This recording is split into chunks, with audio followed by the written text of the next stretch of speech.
Good morning. कैसे हैं आप लोग? आवाज़ आ रही होगी आप लोग को शायद। मुझे एक बार अपने एंड से चेक कर लेने दीजिए। सब कुछ सही है, रिकॉर्डिंग ऑन है। तो मुझे लग रहा है आवाज़ जा रही होगी। और सबसे पहले तो मैं यार माफ़ी मांगता हूँ कल के लिए। मैं जल्दी में था, थोड़ा कुछ इम्पोर्टेंट काम आ गया था और इसलिए मैं रिवीजन नहीं करा पाया, जैसे कि मैंने बताया था कि कल रिवीजन कराऊंगा और मैं नहीं करा पाया। कोई नहीं, आज मैं देख लेता हूँ कि आज थोड़ा सा ये छोटा चैप्टर है और रिवीजन कराने का मैं भरपूर प्रयास करूंगा। यहाँ पे हम लोग चालू करते हैं। आज चौथा चैप्टर हम लोग चालू करने वाले पॉलिटी का। अगर आपने नहीं देखा है पॉलिटी का पीछे वाला लेक्चर, तो आपको वो देखना चाहिए, क्योंकि हम बहुत जल्दी क्रिस्पी और शॉर्ट वे में पूरा पॉलिटी का रिवीजन करने वाले हैं। और इसमें रिवीजन ही नहीं है, ऐसा है जो बच्चे नहीं पढ़े हैं कभी, वो भी आ करके बस ध्यान से सुनना है और आपको नोट्स बनाने हैं या फिर लिखने हैं, या फिर सुनते भी रहोगे तो बन जाएगा। और अगर आपको लग रहा है कि वो नहीं आ रहा है तो उसको लिखना ज़रूरी होता है, क्योंकि रिपीटेशन जानते हो कि जीएस में एक ही चीज़ है, रिपीटेशन करोगे तभी आपका वो रिटेन कर पाओगे एग्जाम में। और ना सारे भूल जाते हैं, कंफ्यूजिंग इतना डालता है कि जैसे अभी का बिहार का एग्जाम देख लीजिए, या फिर न्यू पैटर्न का जो भी एग्जाम हो रहा है, तो सब यूपीएससी पैटर्न पे आ रहा है। तो मैंने भी सोच लिया यार यूपीएससी का ही मतलब है, कुछ थोड़ा सा रिसोर्स फॉलो करूंगा, जो कि हालांकि ये यूपीएससी के लिए ऊँट के मुंह में जी रहा है, पर उसका रिसोर्सेज फॉलो करने से ऐसा हो जाता है कि एग्जाम का पैटर्न थोड़ा सा प्रिडिक्टेबल हो जाता है, कि आप प्रिडिक्ट कर सकते हो कि कैसा क्वेश्चन आ रहा है। तो वन लाइनर तो आजकल पूछ ही नहीं रहा है कोई एग्जाम में, दो चार करके पूछता है। तो फिर उससे पता चल जाता है कि, क्योंकि यहाँ तो फैक्ट्स ज़्यादा हैं, इसमें जल्दी कर पाएंगे और इससे थोड़ा प्रिडिक्ट हो जाता है। आप समझ रहे हो मैं क्या बोल रहा हूँ? और आजकल का एग्जाम का तो कोई कह लेना ही नहीं, कहना ही नहीं है भाई। कैसे कैसे ले रहे हैं। पहले तो ये है कि एग्जाम ले पा रहे हैं वो सही से कि नहीं, पहले तो ये क्वेश्चन है, फिर ले रहे हैं तो इतना हार्ड ले रहे हैं कि क्या ही बताऊँ। चलिए अपना अपना जो काम है वो तो करेंगे ही। सिस्टम ऑफ गवर्नमेंट चालू करेंगे, जिसमें कि स्टेट गवर्नमेंट और अपना इंडिया पार्लियामेंट्री सिस्टम कैसा है वो देखेंगे, टाइप ऑफ गवर्नमेंट देखेंगे, फिर अपना पार्लियामेंट सिस्टम को प्रेसिडेंशियल सिस्टम से कंपेयर करेंगे। फिर उसके बाद देखेंगे कि कौन सब क्या टिप्पणी किया अपना कॉन्स्टिट्यूशन पे, और स्टेट सेंटर स्टेट के रिलेशंस पे, ये सब देखेंगे और फिर हमारा चैप्टर खत्म हो जाएगा। और इसके बाद अगर टाइम बचेगा तो आपको याद रखिए, बने रहिएगा, क्योंकि दोस्तों उससे पहले हम लोग पढ़ने वाले हैं सारा इम्पोर्टेंट केसेस पढ़ने वाले हैं, सुप्रीम कोर्ट का रिवीजन करने वाले हैं। और रिवीजन का मतलब यही होता है कि भाई एक बार देख लिए, रिवीजन पढ़ना एक ही चीज़ है आजकल। और ये कॉन्स्टिट्यूशनल अमेंडमेंट एक्ट्स देखने वाले हैं, शेड्यूल देखेंगे और पार्ट्स देखेंगे, ये तीन तो चीज़ हो गया। और उससे ऊपर पे भी बहुत कुछ रखा है। तो मैं चाहूँगा कि आज का वीडियो ये 1.5 घंटा में निपट जाए। और क्या, और सबसे ज़रूरी मेरी चाय ठंडी ना हो दोस्तों। पहले तो चाय का मज़ा लेने दीजिए। चलिए थोड़ा सा और बड़ा कर लो ना, मोबाइल पे छोटा दिखता है ये। कल मैं देख रहा था अपना वीडियो खुद ही। खुद ही नहीं, हाँ, आपका रिस्पॉन्स बहुत मायने रखता है दोस्तों। अगर आप वीडियो देखें तो जरूर रिस्पॉन्स करें, पहले देखे तो। क्या होता है स्टेट? देखिए स्टेट चार टर्म से बन के मिला है, मिल के बना है। पहले तो चार टर्म क्या सब होता है इसमें, एक एक सोवरेनिटी होना चाहिए। सोवरेनिटी होना चाहिए, कोई देश का एक सोवरेन टेरिटरी होना चाहिए, ये मतलब है। सोवरेनिटी होना चाहिए, एक टेरिटरी होना चाहिए, और फिर यहाँ का कुछ लोग होना चाहिए, और फिर वहाँ एक गवर्नमेंट होना चाहिए। ये चार आइटम है जो कि कोई भी स्टेट को डिफाइन करता है। समझ में आया? यही चीज नीचे दिया गया है। एक गवर्नमेंट क्या होता है? गवर्नमेंट क्या होता है? जो कि एक कॉन्स्टिट्यूशन के आधार पर गवर्नमेंट बनता है, पीपल के रिस्पॉन्सिबल के लिए वो क्रिएट किया जाता है, गवर्नमेंट को मैनेजिंग करता है पब्लिक फंक्शंस को और एसेंशियल सर्विसेज को। सिस्टम ऑफ गवर्नमेंट क्या होता है? सिस्टम ऑफ गवर्नमेंट अनेक तरह से होता है, जैसे पार्ट कहीं प्रेसिडेंशियल होता है, कोई कहाँ कहीं पे जैसे पार्लियामेंट्री अपना लोग का वेस्टमिनिस्टर मॉडल है, ये सब है। तो यही है, डिफाइन करता है ये division of authority between the legislature and executive, और डिटरमाइन करता है कंट्री का। तो यही दोनों के डिटरमाइन पे पार्लियामेंट्री और प्रेसिडेंशियल सिस्टम बनता है, लेजिस्लेचर और एग्जीक्यूटिव के। अगर ये दोनों साथ हैं तो ये पार्लियामेंट्री है, अगर ये दोनों अलग अलग हैं तो ये हो जाएगा प्रेसिडेंशियल सिस्टम, यूएस वाला। यूनिटरी सिस्टम कल भी आपको बताए थे कि यूनिटरी सिस्टम वही हो जाएगा जहाँ पे यूनियन को ज़्यादा पावर दे दिया जा रहा होगा, तो वो यूनिटरी सिस्टम में आ जाएगा। यूनियन को ज़्यादा पावर कहाँ जाएगा? सेंट्रल गवर्नमेंट जो होल्ड करेगा ऑल पावर, और with regional authority deriving their authority to it. उसके बाद इससे रीजनल अथॉरिटी निकला रहेगा, लेकिन सेंट्रल होल्ड करेगा सारा पावर। जैसे कि have a single strong government होगा, यहाँ पे रिटर्न कॉन्स्टिट्यूशन होगा। और अनरिटन भी हो सकता है, यूनिटरी फीचर है, यूनिटरी फीचर ऐसा नहीं है ये। यानी अनरिटन कॉन्स्टिट्यूशन यूनिटरी फीचर नहीं है, वो फेडरल फीचर हो जाता है, ये समझ लीजिए। फ्लेक्सिबल और ये सब कुछ फंक्शन दिया हुआ है यूनिटरी फीचर का। यूनिटरी सिस्टम का गवर्नमेंट का कैसे होगा, और नीचे दिया है फेडरल सिस्टम। यहाँ दिया है फेडरल सिस्टम। फेडरल सिस्टम में पावर डिवीजन का बात आएगा, वहाँ पे पावर का सेंट्रलाइजेशन होता है, यहाँ पावर का डिवीजन आएगा, जैसे कि यूएस में है, और फिर स्विट्जरलैंड ऑस्ट्रेलिया ये सब देश में ये सब चलता है। फिर कन्फेडरेट सिस्टम क्या होता है, जहाँ पर ऐसा सिस्टम जहाँ पर यूनियन होता है और स्टेट होता है, लेकिन यूनियन का पावर नीचे है, स्टेट का पावर बहुत ऊपर है। हालांकि अभी तो ऐसा कुछ नहीं है, यूएसएसआर के टाइम में ये हुआ करता था, तभी तो आप जाने कि एक कंट्री कैसे 15 देशों में बढ़ सकता है, क्योंकि वहाँ पे जरूरी ये वास्तविक बात रहा होगा कि वहाँ पे जो है अपना स्टेट जो अधिक पावर रखा होगा, और वो सेंट्रल कमजोर हो गया होगा, तो फिर बढ़ गया होगा, सीधी सी बात है। ऐसे ही कन्फेडरेट सिस्टम इसी को बोलते हैं। फिर कॉन्स्टिट्यूशनल गवर्नमेंट क्या होता है? कॉन्स्टिट्यूशनल गवर्नमेंट क्या होता है? जो कॉन्स्टिट्यूशन के आधार पर कोई गवर्नमेंट बनता है, लिमिटेशन होता है उसका गवर्नमेंट का, यही सब होता है। इफेक्टिव रिलेशंस, इफेक्टिव रिस्ट्रिक्शंस लगाता है वो। कॉन्स्टिट्यूशनल गवर्नमेंट इफेक्टिव रिस्ट्रिक्शंस लगाता है किस पे? अथॉरिटी ऑफ द स्टेट पे, पर्सनल इंटरेस्ट के अगेंस्ट में। सोर्स ऑफ पावर, सारा सोर्स ऑफ पावर कहाँ से आएगा? सिटीजन ऑफ इंडिया से आएगा, या फिर सिटीजन कोई भी सोर्स का पावर जो है सिटीजन से ही आता है, हालांकि वो डेमोक्रेटिक होना चाहिए। लिमिटेशन ऑफ गवर्नमेंट क्या होता है? कोई भी गवर्नमेंट का लिमिटेशन जो अगर वो डेमोक्रेटिक है तो उसका सबसे बड़ा लिमिटेड होता है, वो लिमिटेड गवर्नमेंट होता है। वो ऐसा कुछ नहीं कर सकता जो संविधान के बाहर की बात होती है।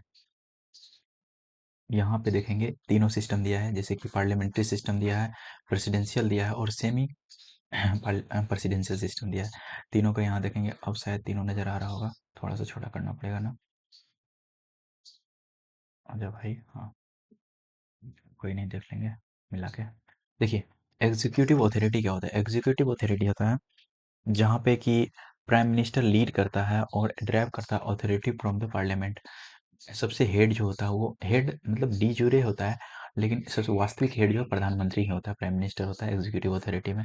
यहाँ पे प्रेसिडेंट होता है सबसे बड़ा पावर, जिसको होता है वास्तविक पावर होता है ड्यूल गवर्नमेंट में, दोनों का शेयर अथॉरिटी होता है। रिलेशनशिप अगर लेजिस्लेचर का बोले तो यहाँ दोनों एक साथ होता है। Can be remove, prime minister can be remove by vote of no confidence. अगर वो नो कॉन्फिडेंस मोशन पास हो गया तो प्राइम मिनिस्टर को रिजाइन देना पड़ेगा। यहाँ ऐसा कुछ नहीं होता है, यहाँ पे जो है दोनों अकाउंटेबल होता है, प्रेसिडेंट और प्राइम मिनिस्टर दोनों अकाउंटेबल होता है। कैबिनेट कंपोजिशन का अगर बात करें तो मेंबर इसमें जो होता है लेजिस्लेचर से बना होता है। कैबिनेट का मेंबर लेजिस्लेचर से बना होता है। यहाँ पर क्या होता है, कैबिनेट और लेजिस्लेचर दोनों अलग हो जाता है, उसी को एग्जीक्यूटिव अथॉरिटी बोलते हैं। अलग हो सकता है और हो भी सकता है, जैसे डोनाल्ड ट्रंप बना, और डोनाल्ड ट्रंप को मन है कि भाई हम किसी जैसे कि एलन मस्क को हम लाएंगे अपना कैबिनेट में, तो वो ला सकता है भाई, यहाँ कोई दिक्कत नहीं है।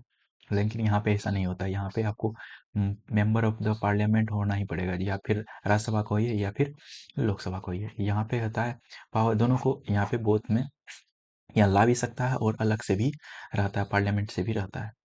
लेजिस्लेटिव रोल क्या होता है? लेजिस्लेटिव रोल क्या होता है? Legislative plays a crucial role in the governments the policy making. Legislature यहाँ पे पॉलिसी मेकिंग करता है, और यहाँ पे लेजिस्लेचर का लिमिटेड रोल होता है प्रेसिडेंट के डिसीजन में। यहाँ एग्जीक्यूटिव रहता है अपना, उसका रोल होता है, और प्रेसिडेंट खुद भी अपना डिसीजन मतलब बिना किसी एग्जीक्यूटिव या फिर लेजिस्लेचर के डिफाइन मतलब इन्फ्लुएंस के ले सकता है वो। यहाँ पे तो आपको पता है, यहाँ में खिचड़ी होगा। स्टेबिलिटी क्या है? Can B unstable. अगर हाँ, यहाँ का पार्लियामेंट्री सिस्टम, जैसे आपको 90s का याद होगा कितना गवर्नमेंट गिरा था हमारे देश में, तुरंत तुरंत 2 साल में बदल जा रहे थे गवर्नमेंट, 1 साल में बदल जा रहे थे गवर्नमेंट। और government can be change frequently, यहाँ पे गवर्नमेंट बहुत जल्दी चेंज हो जाता है, लेकिन यहाँ पे लगभग मतलब फिक्स टर्म के बाद ही वो, क्योंकि वहाँ पे एक बार बन गए प्रेसिडेंट तो उसको हटाना बहुत मुश्किल हो जाता है। यहाँ पे मिक्सचर है। और डिसीजन मेकिंग में होता है यहाँ पे क्विक डिसीजन होता है, क्यों? क्योंकि यहाँ पे एग्जीक्यूटिव और लेजिस्लेचर दोनों साथ रहते हैं, लेकिन यहाँ डिसीजन स्लोअर होता है, खींचातानी होता है दोनों के बीच में। यहाँ मतलब एक यही कारण भी था कि अम्बेडकर जी ये नहीं चाहते थे कि यहाँ पे जो है एग्जीक्यूटिव और लेजिस्लेचर जो है दोनों के बीच में आना-बानी हो, क्योंकि यहाँ पे होता है। इसीलिए वो ऐसा चाहते थे कि उस टाइम में वो नाजुक स्थिति था हमारा देश का, तो वो चाहते थे कि ऐसा गवर्नमेंट हो जहाँ पे ऐसा मतलब संभव से, क्योंकि हमारा इसका पूरा संविधान भी बना था, पूरा कोई वोटिंग पे नहीं बना था कि हाँ भाई इतना वोट ये आया तो डीपीएसपी लागू होगा, यहाँ नहीं यहाँ नहीं होगा। तो भाई सबके सहमति से लागू हो रहा था वहाँ पे। अगर सहमति नहीं हो तो चेंजेस किए जा रहे थे, वही तो वही सद्भावना यहाँ भी रखा गया था। ये पार्लियामेंट्री ले या फिर प्रेसिडेंशियल ले, समझे? तो यहाँ पे आपको पता है क्या होगा। फिर कॉन्स्टिट्यूशनल फ्लेक्सिबिलिटी क्या होता है? हमारा जो है ज़्यादा फ्लेक्सिबल है, पार्लियामेंट्री सिस्टम जो ज़्यादा फ्लेक्सिबल होता है, यहाँ पे रिजिड होता है थोड़ा सा। और एग्जांपल अगर कंट्री का बात करें तो अपना इंडिया है सबसे पहले, फिर यूके आता है, कनाडा आता है, कनाडा ऐसे बोलते हैं ना, यूनाइटेड स्टेट्स आता है, मेक्सिको, ब्राज़ील आता है, रसिया, यूक्रेन और फ्रांस आता है यहाँ पे। मेरिट्स का बात करें तो यहाँ पे कैसे गवर्नमेंट बनता है और यहाँ पे कैसे गवर्नमेंट मिलता है। मेरिट्स का अगर बात करें तो ये पार्लियामेंट्री सिस्टम है, भूल तो नहीं गए? और ये प्रेसिडेंशियल है, ये फिर मिक्सचर बोलते हैं इसको। तो यहाँ पे हार्मनी रहता है दोनों के बीच में, लेजिस्लेचर और एग्जीक्यूटिव के बीच में। यहाँ पे ऐसा कुछ नहीं रहता है। हो भी सकता है, नहीं भी हो सकता, पर्सनल डिसीजन पे जाना पड़ेगा उसका। Responsible government answerable to parliament, यहाँ पे जो है पूरा गवर्नमेंट को जो है वो पार्लियामेंट के प्रति उत्तरदायी होना पड़ेगा यहाँ पे। Based on the separation power होता है। और एजेंट सेंट्रलाइज कैबिनेट से ensure collective authority, council of minister जो भी होता है कलेक्टिव अथॉरिटी लेता है पार्लियामेंट के लिए, और यहाँ पे ऐसा कुछ नहीं होता है। यहाँ पे है ऑपोजिशन, अपना अपना पे ध्यान दीजिए ज़्यादा, उसका थोड़ा सा देख लेंगे। Opposition can be serve as an alternative if the ruling party loses major. अगर कोई अल्टरनेट, ऐसा नहीं है कि अगर कोई मेजोरिटी नहीं साबित कर पाया और गिर गया और कुछ पार्टी मर्जर हो गया इधर से उधर, समझ रहे हो दल बदल वाला बात। तो अगर ऐसा हो गया तो ऐसा नहीं है कि भाई तुरंत इलेक्शन कराना पड़ेगा, कोई गिरा दिया सरकार, सरकार तो गिरेगा ही। ऐसा नहीं है कि भाई कैबिनेट ही डिजोल्व, कैबिनेट भी डिजोल्व हो जाएगा, लेकिन ऐसा नहीं कि इलेक्शन भी हो जाएगा। हो सकता है कि अपोजिशन बोलेगा भाई मेरे पास मेजोरिटी, हम सरकार बना लेंगे, तो यहाँ बन सकता है, पर यहाँ तो नहीं। भाई फिर इलेक्शन ही होगा यहाँ पे। Council reflect with the wide representation to diverse sections and governance, sorry. यहाँ पे जो है काउंसिल ऑफ मिनिस्टर जो है रिफ्लेक्स करता है, reflects with wide representation to diverse section, हर हर एक सेक्शन के लिए यहाँ पे काउंसिल ऑफ मिनिस्टर्स डिफाइन होता है। यहाँ पे ये कहना चाह रहा है loss of majority can lead the frequent government changes, majority खत्म, सरकार खत्म। Conflict between legislature and executive के बीच कॉन्फ्लिक्ट तो होता है, यहाँ पे आपको पहले बताए थे। New government of an alter executive policy. अच्छा, ये आपको ये लाइन बाय लाइन पढ़ रही है, ये इससे ज़्यादा फायदा हो रहा है कि या फिर मैं बोल दूं एक बार ऐसे पार्लियामेंट्री करके या फिर प्रेसिडेंशियल करके, मैं ऐसा भी कर सकता, फिर आपको ये पढ़ा दूंगा। मैं सोचता हूँ कि लाइन बाय लाइन करूँ तो कुछ छूटे नहीं, हो सकता है मैं याद कुछ छूट जाए डायरेक्ट बोलने में, तो इसलिए मैं लाइन बाय लाइन कर रहा हूँ। को बस ध्यान देना है कि भाई बोल क्या रहा हूँ मैं, बस इतना ही। यहाँ पे नॉन रिस्पॉन्सिबल गवर्नमेंट होता है, यहाँ पे रिस्पॉन्सिबल गवर्नमेंट होता है। Strong cabinet can centralise power, थोड़ा सा यहाँ पे स्ट्रॉन्ग सेंटर होता है ये कह रहा है। ब्लड सेपरेशन ऑफ पावर, यहाँ पे ऐसा नहीं है कि सेपरेशन ऑफ पावर पूरा है कि भाई ये काम तुम ही करोगे सेंटर, ये काम तुम ही करोगे स्टेट, ऐसा बिल्कुल नहीं है। हालांकि कुछ मामले में है, पर कुछ मामले में ब्लड है सेपरेशन ऑफ पावर में। जैसे कि आपको कंकरेंट लिस्ट या पढ़े होंगे ना, यूनियन लिस्ट, कंकरेंट लिस्ट, और ये फिर स्टेट लिस्ट पढ़े होंगे। कहाँ पे आ रहा है, सेवन शेड्यूल में आ रहा था, सेवन शेड्यूल में, तो यहाँ पे आ रहा था। और आर्टिकल नंबर 200 कितना, बताओ पहले आप, तब बताऊंगा मैं। एक ही आर्टिकल था उसमें, यहाँ पे, ठीक है। चलिए ठीक है, नेक्स्ट है। यहाँ पे कहता है system of government in India, India में कैसा सिस्टम है ये बोल रहा है।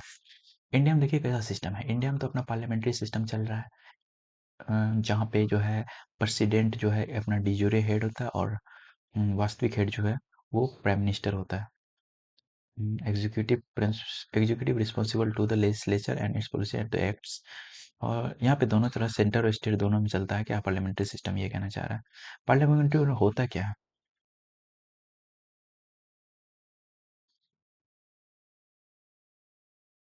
इसको पार्लियामेंट्री सिस्टम को कैबिनेट गवर्नमेंट बोलते हैं, रिस्पॉन्सिबल गवर्नमेंट बोलते हैं, या वेस्ट मिनिस्टर मॉडल बोलते हैं।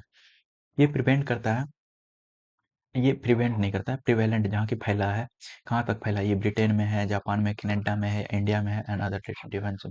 यहाँ पे क्या है, अपना अपना अपना कंटेक्स्ट में बात करें तो देश का 74 और 75 में सेंटर के बारे में बताया गया है, और 163 और 164 में स्टेट के बारे में। मैं आपको बता दूं, पार्ट 5 में क्या आता है, यूनियन आता है। पार्ट 6 में क्या आता है, स्टेट्स आता है।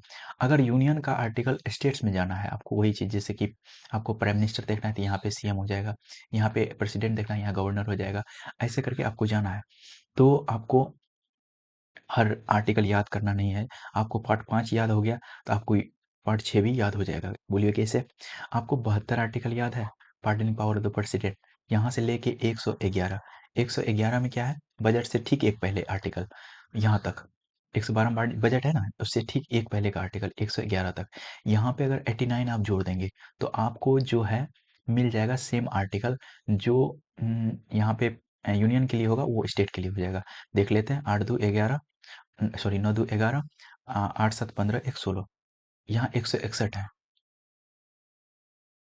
8 7 15 7 7 14 16 ठीक है, 161। यहाँ पे क्या हो जाएगा, गवर्नर का पार्डनिंग पावर आ जाएगा। तो ऐसे करके आपको सारा आर्टिकल जोड़ना है। हालांकि कुछ मामलों में जो है ये एक्सेप्शन हो जाता है, जैसे कि अगर मैं बताऊं तो डिलिमिशन कहाँ बैठता है, 82 आर्टिकल के अंतर्गत। लेकिन आपको पता है कि डिलिमिशन सिर्फ सेंटर में बैठेगा, स्टेट में नहीं बैठेगा। तो अगर आप यहाँ पे 89 जोड़ोगे क्या आएगा, क्योंकि इसे सेंटर में स्टेट में तो होता नहीं है। 9 2 11, 8 8 16 1 17, 171 आ जाएगा। अब बोलोगे यहाँ पे क्या है भाई, यहाँ पे कुछ अलग मामला आ जाएगा। जैसे कि आपको कल बताए थे 169 बताए थे, 171 बताए थे।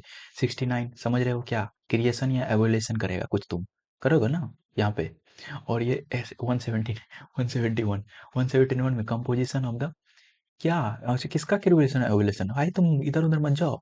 ये मतलब है 179 का बात, 169 का बात कर रहे हैं हम। क्या वो विधान काउंसिल जो होता है, एक सेकेंड, विधान परिषद जो होता है, हाँ विधान परिषद को क्या बोलते हैं, लेजिस्लेटिव काउंसिल। हाँ, लेजिस्लेटिव काउंसिल का क्रिएशन या एवोल्यूशन के बारे में बात है। 179 विधान परिषद का या फिर लेजिस्लेटिव काउंसिल का बोले तो यहाँ पे कंपोजिशन है कि कहाँ से वहाँ मेंबर आएगा, वन थर्ड कहाँ से आएगा, वन बार ट्वेल्थ कहाँ से आएगा, ये वाला मैं अगर बता भी सकता हूँ यहाँ पे। थोड़ा ज़्यादा तो नहीं है, बस सुन रहे होंगे आप, मुझे उम्मीद है कि यहाँ पे क्या होता है, वन थर्ड होता है, फिर वन थर्ड होता है, फिर क्या होता है, वन थर्ड कहाँ से आता है, पंचायत से आता है। वन थर्ड कहाँ से आता है, म्यूनिसिपैलिटी से आता है। वन ट्वेल्थ कहाँ से आता है, टीचर से आता है। वन ट्वेल्थ कहाँ से आता है, ग्रेजुएशन वाला से आता है। वन सिक्स कहाँ से आता है, ये नॉमिनेट होता है। आपको कैसे याद रखना है, तो पार्लियामेंट्री सिस्टम 3 टियर सिस्टम है, याद हो गया। म्यूनिसिपैलिटी सिस्टम भी 3 टियर सिस्टम है, याद हो गया। टीचर वाला 12th के बाद ही टीचर बनोगे ना, पहले थोड़े बन जाओगे। उसके बाद यहाँ क्या था, वन ट्वेल्थ टीचर, और क्या बोल रहे थे यहाँ पे, ग्रेजुएशन ना। हाँ ग्रेजुएशन वाला, ग्रेजुएशन करोगे कहाँ, 12th के बाद ही ना वो हो जाएगा, फिर नॉमिनेशन 6 एवं 6 होता है। मुझे उम्मीद है ये याद हो गया होगा आपको। थोड़ा सा ब्लड लिख दिए, कोई नहीं, याद तो हो गया होगा। तो हाँ, मैं क्या बता रहा था, ये बता दिया, ये बता दिया। 163 64, एक बार ये 74 और देख लेते हैं, 74 क्या है और 75 क्या है। 74 आर्टिकल में ये दिया गया है कि प्रेसिडेंट का हेल्प करने के लिए काउंसिल ऑफ मिनिस्टर होगा। और 75 में ये दिया गया है कि प्रेसिडेंट जो है वो अपॉइंट करेगा प्राइम मिनिस्टर को, एंड अपॉइंट करेगा प्राइम मिनिस्टर को, और प्राइम मिनिस्टर की सलाह पर अपॉइंट करेगा काउंसिल ऑफ मिनिस्टर को, मतलब शपथ दिलाएगा, सीधी सी बात। और 163 और 174, 89 इसमें जोड़ दीजिए, सेम सब्जेक्ट मैटर इसमें आ जाएगा। बिल्कुल कुछ भी चेंज नहीं, बस प्रेसिडेंट की जगह गवर्नर आ जाएगा, सीएम की जगह आ जाएगा, सॉरी पीएम की जगह सीएम आ जाएगा, सीधा बात है। हम मुझे लग रहा है कि आप समझ पा रहे होंगे। गाइज, गाइज आ गया मेरा मुंह में, अब तो पूरा के वीडियो में गाइज चलेगा दोस्तों। क्या ठंडी हो रही है दोस्तों। हम्म, एक बात है, अगर वीडियो के बीच में कुछ गर्म पी रहे हो आप, मतलब चाय, भाई पूरा का पूरा लगता है दिमाग का रिफ्रेशमेंट हो जाता है। चलिए, क्यों हम अडॉप्ट किए पार्लियामेंट्री सिस्टम को। सबसे पहले तो हम फेमिलियर थे, क्यों फेमिलियर थे, क्योंकि ब्रिटेन में यही चल रहा था, और वो वहाँ का रूल्स रेगुलेशंस जो आ रहा था, एक्ट सब, वो इसी के आधार पे आ रहा था। रिस्पॉन्सिबल गवर्नमेंट हम लोग चाहते थे, रिस्पॉन्सिबिलिटी चाहते थे। डॉक्टर अंबेडकर जो इस बात पे जोर दिए थे कि ये जो है एग्जीक्यूटिव के बीच और डोमेस्टिक एग्जीक्यूटिव के बीच इंश्योर करे स्टेबिलिटी और रिस्पॉन्सिबिलिटी। तो भाई तो यही करेगा, और तो कोई नहीं करेगा, क्योंकि parliamentary system, presidential system, stability और रिस्पॉन्सिबिलिटी उसमें तो होती नहीं है। नहीं उतनी। अवॉइडिंग कॉन्फ्लिक्ट्स, जैसे कि आपको बताया कि कॉन्फ्लिक्ट्स रहता है लेजिस्लेचर एग्जीक्यूटिव में, तो इसको अवॉइड करने के लिए हमने रिप्रेजेंटेशन का बात करें तो इसमें आपको पता है कि हर एक डाइवर्स सोसाइटी से पार्लियामेंट्री सिस्टम में रिप्रेजेंटेशन होता है, पर वहाँ ऐसा कुछ कमी रहता है दोस्तों। फील कराता हूँ आपको, आइए। Features of the parliamentary system in India. Parliamentary system India का अगर खास करके बात करें तो यहाँ क्या फीचर है? देखिए, नॉमिनल और रियल एग्जीक्यूटिव होता है। प्रेसिडेंट जो होता है ये एक नॉमिनल और real executive is the nominal head होता है। ये इसको डी ज्यूरे बोलते हैं। 74 के तहत आपको तुरंत हम बताया कि एक फिर से हम उसको रिपीट करते हैं कि प्राइम प्रेसिडेंट को हेल्प करने के लिए काउंसिल ऑफ मिनिस्टर होगा, प्रेसिडेंट वो भी प्राइम मिनिस्टर के प्राइम मिनिस्टर उसका हेड होगा, और काउंसिल ऑफ मिनिस्टर उसको हेल्प करेगा। किसको? पीएम और काउंसिल ऑफ मिनिस्टर होगा, हेल्प करेगा। पर फिर से बोल रहा हूँ, भूल जाइए, सीधी से भूल जाइए, मैं फिर से बता रहा हूँ इस चीज को। नॉमिनल और रियल एग्जीक्यूटिव होता है, वो तो होता है ना एडिट वाला। मैं एडिट नहीं करता हूँ, मैं डायरेक्ट बोल रहा हूँ, भूल जाइए आप। मैं फिर से बोल रहा हूँ। नॉमिनल और एग्जीक्यूटिव हेड क्या होता है? आर्टिकल 74 की तरह ये दिया गया है कि प्रेसिडेंट को हेल्प करने के लिए पीएम और काउंसिल ऑफ मिनिस्टर्स होगा, बस इतना तो याद रखना आपको। और ये प्रेसिडेंट क्या होगा? प्रेसिडेंट रियल हेड नहीं होगा भाई। ये वास्तविक हेड नहीं है, बस एक जी ज्यूरे है, नॉमिनल हेड है। प्राइम मिनिस्टर जो है ये है डिफेक्टो हेड, इसको बोलते हैं रियल हेड।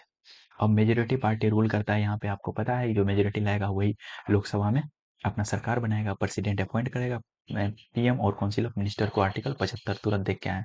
फिर कलेक्टिव रिस्पॉन्सिबिलिटी की बात कर रहे हैं। कोई भी मिनिस्टर या प्राइम मिनिस्टर सारा जो है लोकसभा के प्रति कलेक्टिव रिस्पॉन्सिबिलिटी होता है, इसीलिए नो कॉन्फिडेंस मोशन। अगर क्या होता है रिस्पॉन्सिबिलिटी, आप कभी जाने हो?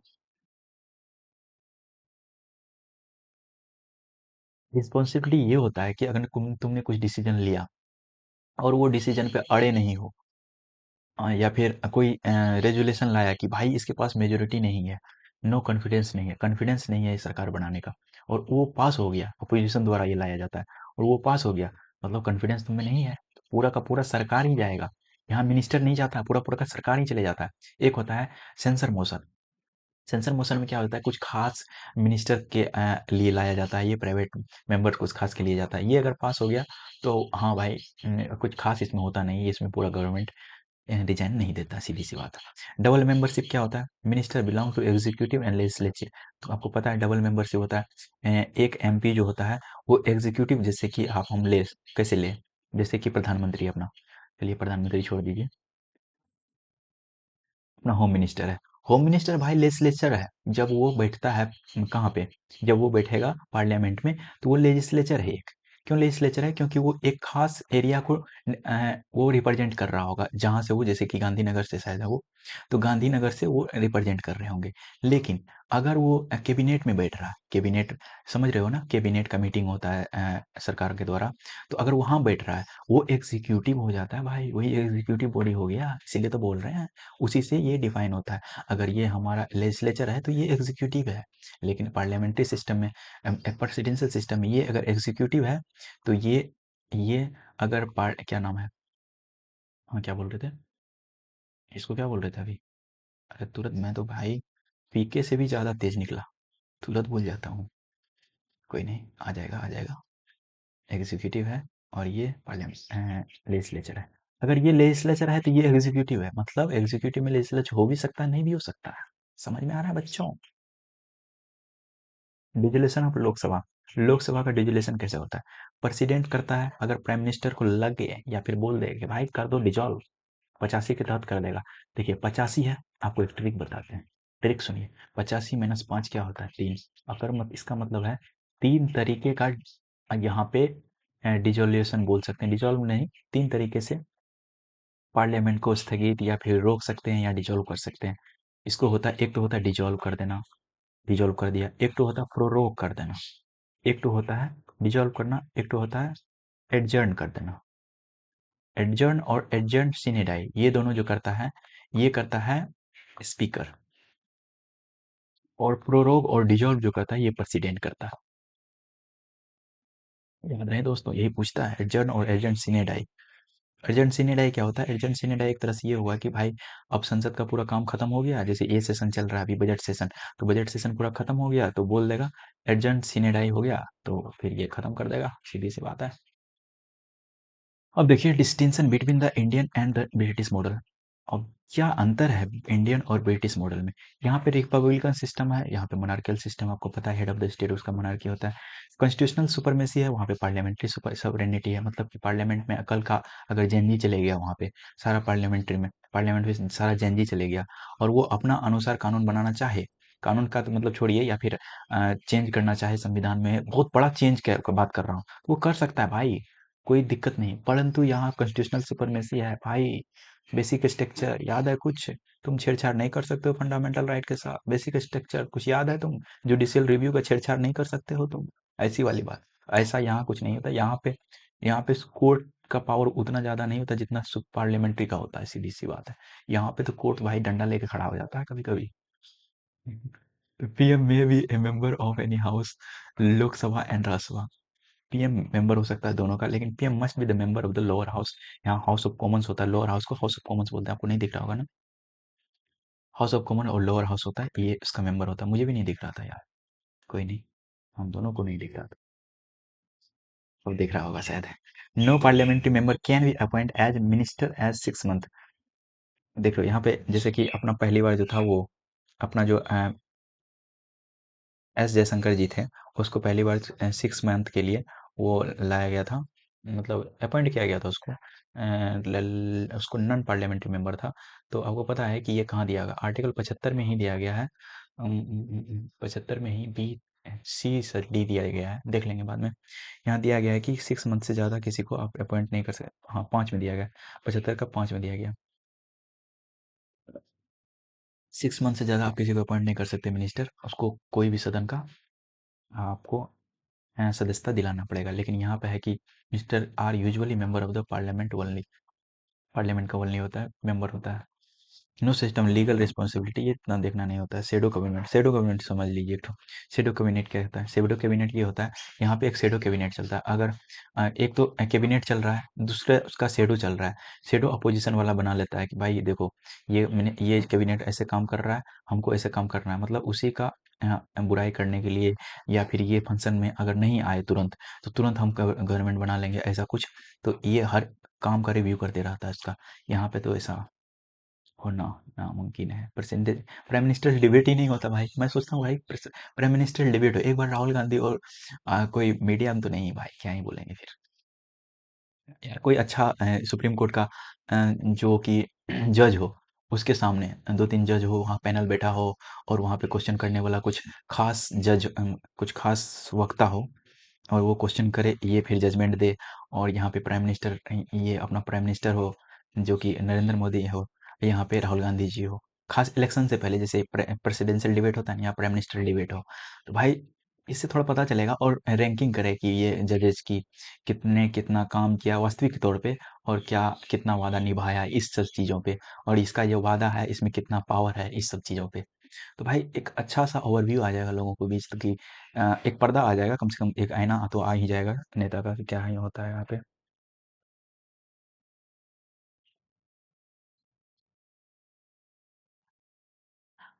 यहाँ पे फेडरल सिस्टम की अगर बात करें, तो ये पहला बार जो है यूएसए में फेडरल सिस्टम लागू। आपको पता है कि 75 से लेकर 83 तक वहाँ पे अमेरिकन रिवोल्यूशन हुआ था, फिर 87 में वहाँ का कॉन्स्टिट्यूशन लागू हुआ और फेडरल सिस्टम को उसने लागू किया। कॉन्स्टिट्यूशन ऑफ इंडिया जो है ये एक फेडरल सिस्टम है, एस्टेब्लिश करता है फेडरल सिस्टम, लेकिन यहाँ पे कहीं भी मेंशन नहीं है कि फेडरल सिस्टम है यहाँ। Although the term the federation in not expressly mention नहीं है, हमारा देश में कोई फेडरल सिस्टम मेंशन तो नहीं है, लेकिन कनाडा की तरह हम फेडरल लिए हुए हैं। Indian federalism not the result of the agreement among the federalism unit. आपको ये सब नहीं देखना, जो मैं बताऊंगा और यहाँ पे जोड़ दूंगा वही देखना। फेडरल स्ट्रक्चर क्या होता है? वही है फेडरल स्ट्रक्चर।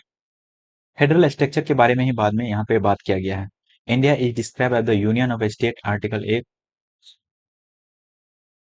अच्छा, ये पंखा का आवाज भी जाता है क्या आप लोगों को जब चालू करता हूँ तो? मुझे लगता है जाता है, इसलिए मैं बंद कर दिया। रिफ्लेक्टिव जो है socio cultural diversity and large diversity, quasi federal होता है, ये सब आपको भूल जाइए, मैं आपको नीचे से पढ़ा रहा हूँ। क्वाजी फेडरल क्या होता है? क्वाजी फेडरल एक तरह से होता है, क्वाजी का मतलब आधा अधूरा, फेडरल का मतलब एक तरह से जो पावर लिया हुआ है स्टेट, ये मतलब हुआ आधा अधूरा। एक हम स्वायत्ता दिए हुए हैं किसको? स्टेट्स को, इसका मतलब ये हुआ। और के सी वीरे ने बोला था इस बात को, अपना इंडियन फेडरलिज्म को ये बोला था क्वाजी फेडरल है। सुप्रीम कोर्ट रूलिंग क्या है? सुप्रीम कोर्ट का रूलिंग एक आया था एस ए बोमानी केस 1994 में। उसने बताया था कि ये जो है फेडरलिज्म एक बेसिक स्ट्रक्चर है। याद रखिएगा, एस ए बोमानी केस 94 में फेडरलिज्म बेसिक स्ट्रक्चर है, ये बताया था सुप्रीम कोर्ट ने। फिर आता है political scientist and there description in Indian federalism. Indian federalism के बारे में कुछ लोग क्या क्या बोला है वो देख लीजिए। जैसे कि पॉल एप्पल, एप्पल याद रखिए, बाकी भूल जाइए। एप्पल ने बोला कि भाई ये एक्सट्रीमली फेडरलिज्म है, बहुत ज़्यादा फेडरलिज्म है ये, समझ रहे हो ना, extremely. Morris Jones, Morris Jones मतलब मर गया, ऐसे शब्द में मर गया भाई। ऐसा, सॉरी भाई, सॉरी भाई, मैं ऐसा नहीं सोच रहा हूँ। बार्गेनिंग फेडरलिज्म मतलब वो बार्गेनिंग करने के लिए भाई मरे जा रहा है, ऐसे करके याद कर लो भाई। आइवर्जेनिक्स, आइवर्जेनिक्स क्या होता है? स्ट्रॉन्ग सेंट्रलाइजिंग टेंडेंसी है। बोला था फेडरलिज्म विद स्ट्रॉन्ग से सेंटर ज्यादा स्ट्रॉन्ग है फेडरलिज्म के मुकाबले। आइवर्जेनिक्स ने बोला, भाई मैं बहुत इंपॉर्टेंट बात बोल रहा हूँ, यही पूछता है वो। यहाँ क्या बोला था? स्ट्रॉन्ग ज्यादा सेंटर, सेंटर ज्यादा स्ट्रॉन्ग है फेडरलिज्म के मुकाबले। फिर ये आता है एलेक्जेंडर, एलेक्जेंडर याद रखिए, बाकी भूल जाइए। एलेक्जेंडर ने बोला था सुसाजीसी, ऐसे कुछ याद रख लीजिए। केस सुयोजेनिक्स या फिर कैरेक्टर, यूनिक कैरेक्टर याद रख लीजिए एक चीज। या फिर अनकहा नाम आ जाए तो ये वाला दीजिएगा। ऑस्टिन क्या बोला था? ऑस्टिन बोला था भाई cooperative, cooperative federalism India, Australia के लोग कोऑपरेटिव होते हैं, ऐसे करके याद रख लिए। केसी वियरे, केसी वियरे बोला सेमी फेडरलिज्म। तो केसी वियरे क्या बोला था? Semi federalism. इसको कैसे याद रखोगे?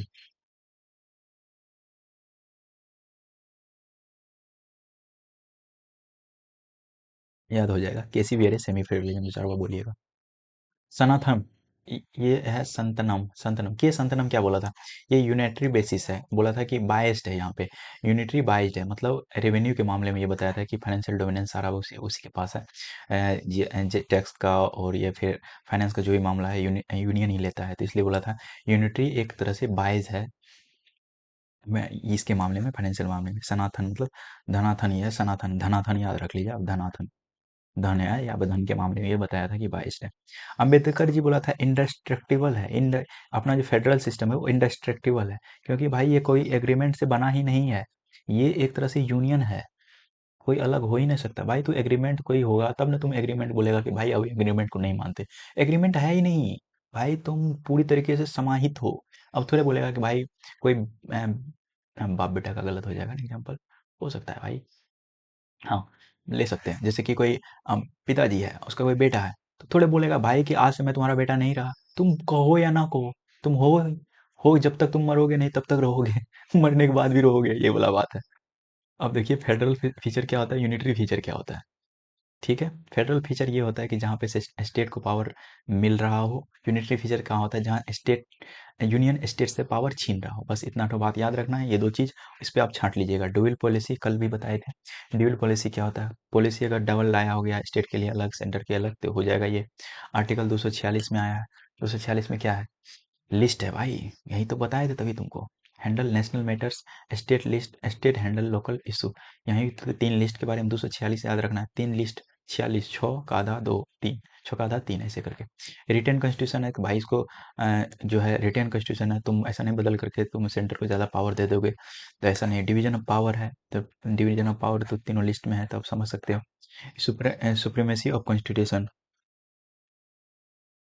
यहाँ पे पार्लियामेंट सुप्रीम नहीं है कि अपना खुद पावर ले लेगा, यहाँ पे कॉन्स्टिट्यूशन सुप्रीम है, तो वो खुद पावर नहीं ले सकता ज़्यादा। It's the it's the supreme law enforcement judicial review 2000, article 13। Rigid constitution है यहाँ पे, कॉन्स्टिट्यूशन बहुत ज़्यादा रिजिड है, जाकर चेंज करना। हम्म, कुछ मामले में रिजिड है, ये कहना चाह रहा है कि यहाँ के आप नहीं कर सकते हैं कि federal structure amendment need special procedure. अगर आप पावर छीन रहे हो या फिर कुछ कर रहे हो, तो आर्टिकल 368 के तहत चेंज करना पड़ेगा, जहाँ पे आपको special majority plus half of the state ratification लेना पड़ेगा। आपको बता दिए हैं कैसे होता है ये पहले ही वीडियो में। बाय कैमरलिजन, जैसे कि यहाँ पे राज्यसभा है, लोकसभा है, सेंटर को पावर जो है वो एक तरह से बांट रहा है 79 के तहत। आपको सरल वाला ट्रिक बताए थे ना, सरल वाला। 79, 80, 81 है। यहाँ पे है संसद है, यहाँ राज्यसभा है, यहाँ लोकसभा है। तो यहाँ पे लोकसभा, सॉरी, संसद, हाँ संसद, पूरा संसद का ये बात किया। डिपेंडेंट जुडिशरी यहाँ पे है, independent judiciary, sorry, independent judiciary. Supreme court ने सेटल किया था स्टेट सेंटर डिस्प्यूट जो है वो। And and and and and and guard constitutional supremacy जो आर्टिकल 131 36 133 है। यहाँ पे देखिए ऐसा नहीं इस सेंटर स्टेट के डिस्प्यूट को मामले को निष्पादन या फिर बोले कि सॉल्व करने के लिए जो है पार्लियामेंट नहीं आता, यहाँ सुप्रीम कोर्ट आता है जो कि एक तरह से इंडिपेंडेंट बॉडी है। तो समझ सकते हैं ये कि unity feature federal feature unitary feature का जहाँ पे पावर छीन लिया गया है या फिर छीन रहा हो यूनिट यूनियन स्टेट से, जैसे कि स्ट्रॉन्ग सेंटर हो गया इसके लिए, स्ट्रॉन्ग सेंटर इसमें बनता है। इंपॉर्टेंट सब्जेक्ट अगर 248 249 का बात करें, देखो 248 249 आपको पता है क्या है, इंपॉर्टेंट सब्जेक्ट है, यूनियन है the important subject over riding.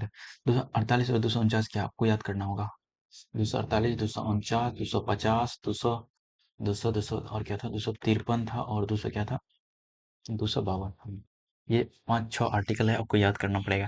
यहाँ पे है कि यहाँ पे जो है कोई भी मामले में यूनियन लॉ बना सकता है अगर वो अगर कोई यूनियन, ये स्टेट की लिस्ट का मामला है, स्टेट लिस्ट का मामला है 249 में, लेकिन यूनियन इस पे लॉ बना सकता है अगर राज्यसभा बोल दे कि हाँ भाई तुम बना सकते हो लॉ इस पे। राज्यसभा आप जानते हैं स्टेट का रिप्रेजेंटेटिव है, राज्यसभा अगर बोल दे ठीक है यूनियन आप बनाओ मेरे लिए कानून, कोई राज्य के लिए खासकर राज्य के लिए, वो बनाएगा।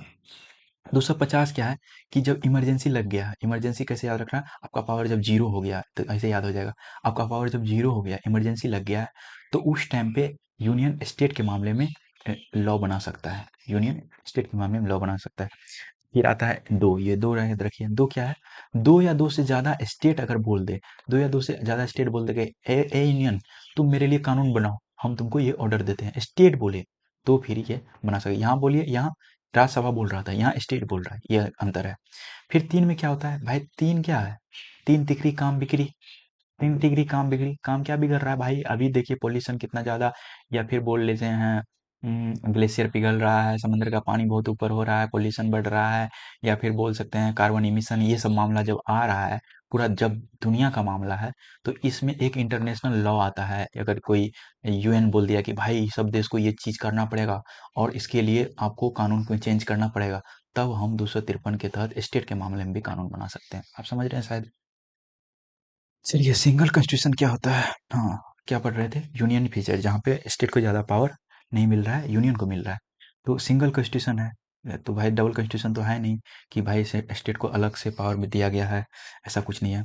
इक्वल नो इक्वल स्टेट, भाई ज़्यादा समझा रहा हूँ मैं, मुझे लग रहा है कि आप लोग बहुत समझदार हो, मैं फालतू का इतना, मुझे लग रहा है शायद। आप अपना कमेंट में ज़रूर बताएं कि आप मुझे थोड़ा सा शॉर्ट करना चाहिए क्योंकि वीडियो का जो है लेंथ थोड़ा सा, भाई 37 हो गया और अभी तक मैं ख़त्म भी नहीं कर पाया इसको, 37 मिनट हो गए हैं। रिप्रेजेंटेशन इज पॉपुलरली बेस्ड, जल्दी से पढ़ दूं क्या, no equal state representation, Rajya Sabha representation is population based होता है राज्यसभा का, ये होता है स्टेट, ये नो इक्वल स्टेट रिप्रेजेंटेशन, हर स्टेट का रिप्रेजेंटेशन जो है बराबर नहीं होता है क्योंकि वहाँ पॉपुलेशन के आधार पे होता है। जैसे कि आप जान रहे हैं सबसे ज़्यादा सीट यूपी का है, सबसे कम सीट कहाँ का होगा, नॉर्थ ईस्ट का होगा, गोवा सबका इसका होगा। Number state not destructible indestructible, state अलग नहीं हो सकता है, कोई भी अपना बाउंड्री या चेंज नहीं कर सकता है, state can change, parliament can change, parliament उसका चेंज कर सकता है बाउंड्री, ये इंडस्ट्रक्टिबल नहीं है, ये मतलब है आर्टिकल 3 फ्लेक्सिबल कॉन्स्टिट्यूशन है। तो most provisions amended by parliament alone, parliament खुद ही चेंज कर सकता है बहुत सारा प्रोविजन स्टेट को लेके। इमरजेंसी प्रोविजन में अगर बात करें तो ये तीनों आर्टिकल आता है 52 56, 52 के तहत इंटरनल इमरजेंसी लगता है, 56 के तहत प्रेसिडेंशियल वाला रूल लगता है, 60 के तहत वो जो इकोनॉमिक्स वाला जब हमारा वित्तीय लगता है, फाइनेंशियल इमरजेंसी। कंप्लीट कंट्रोल होता है, centre gain complete control during the emergency, single citizenship बोले तो ये भी एक यूनिटरी फीचर है। और इंटीग्रेटेड जुडिशरी, ये भी एक ये कौन सा मामला है, इंटीग्रेटेड जुडिशरी, ये भी एक,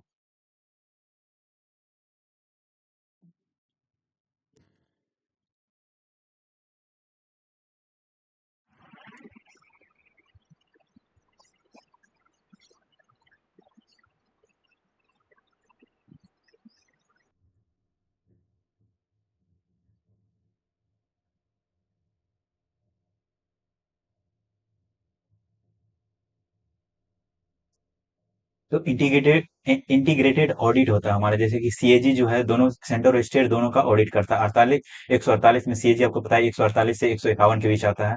और फिर गवर्नर और इसका ड्यूटी आता है, एक में अपॉइंटमेंट आता है, दूसरा में ड्यूटी आता है, लास्ट वाला 151 में जो आता है ये रिपोर्ट सबमिट करता है, ये चीज याद रखिएगा। और गवर्नर का अपॉइंटमेंट क्या होता है, president acts as the centre representative. 155 से 156 के बीच गवर्नर का सारा कुछ आता है, 155 56 से।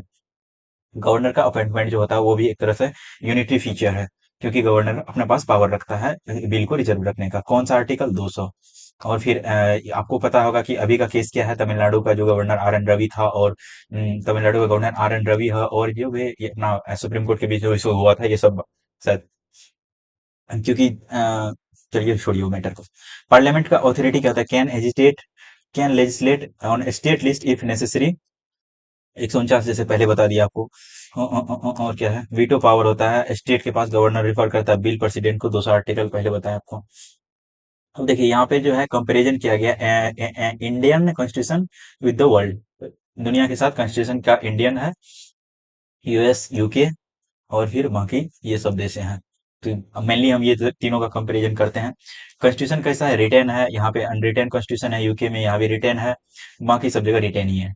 और फंडामेंटल राइट कैसा है, फंडामेंटल राइट क्या यहाँ पे इंडिया में है, और ये डिफाइन किया गया पार्ट 3 में। यहाँ पे एक्सप्लिसिट नहीं दिया गया है कि नॉट एक्सप्लिसिटली स्टेटेड, ऐसा कहा नहीं गया गया यूके में कि ऐसा आपका फंडामेंटल राइट है। Right derived from the common law, common law से ही वहाँ पे राइट डिराइव किया जाता है। यूएस में हाँ भाई है वहीं से तो हम लोग लिए हैं।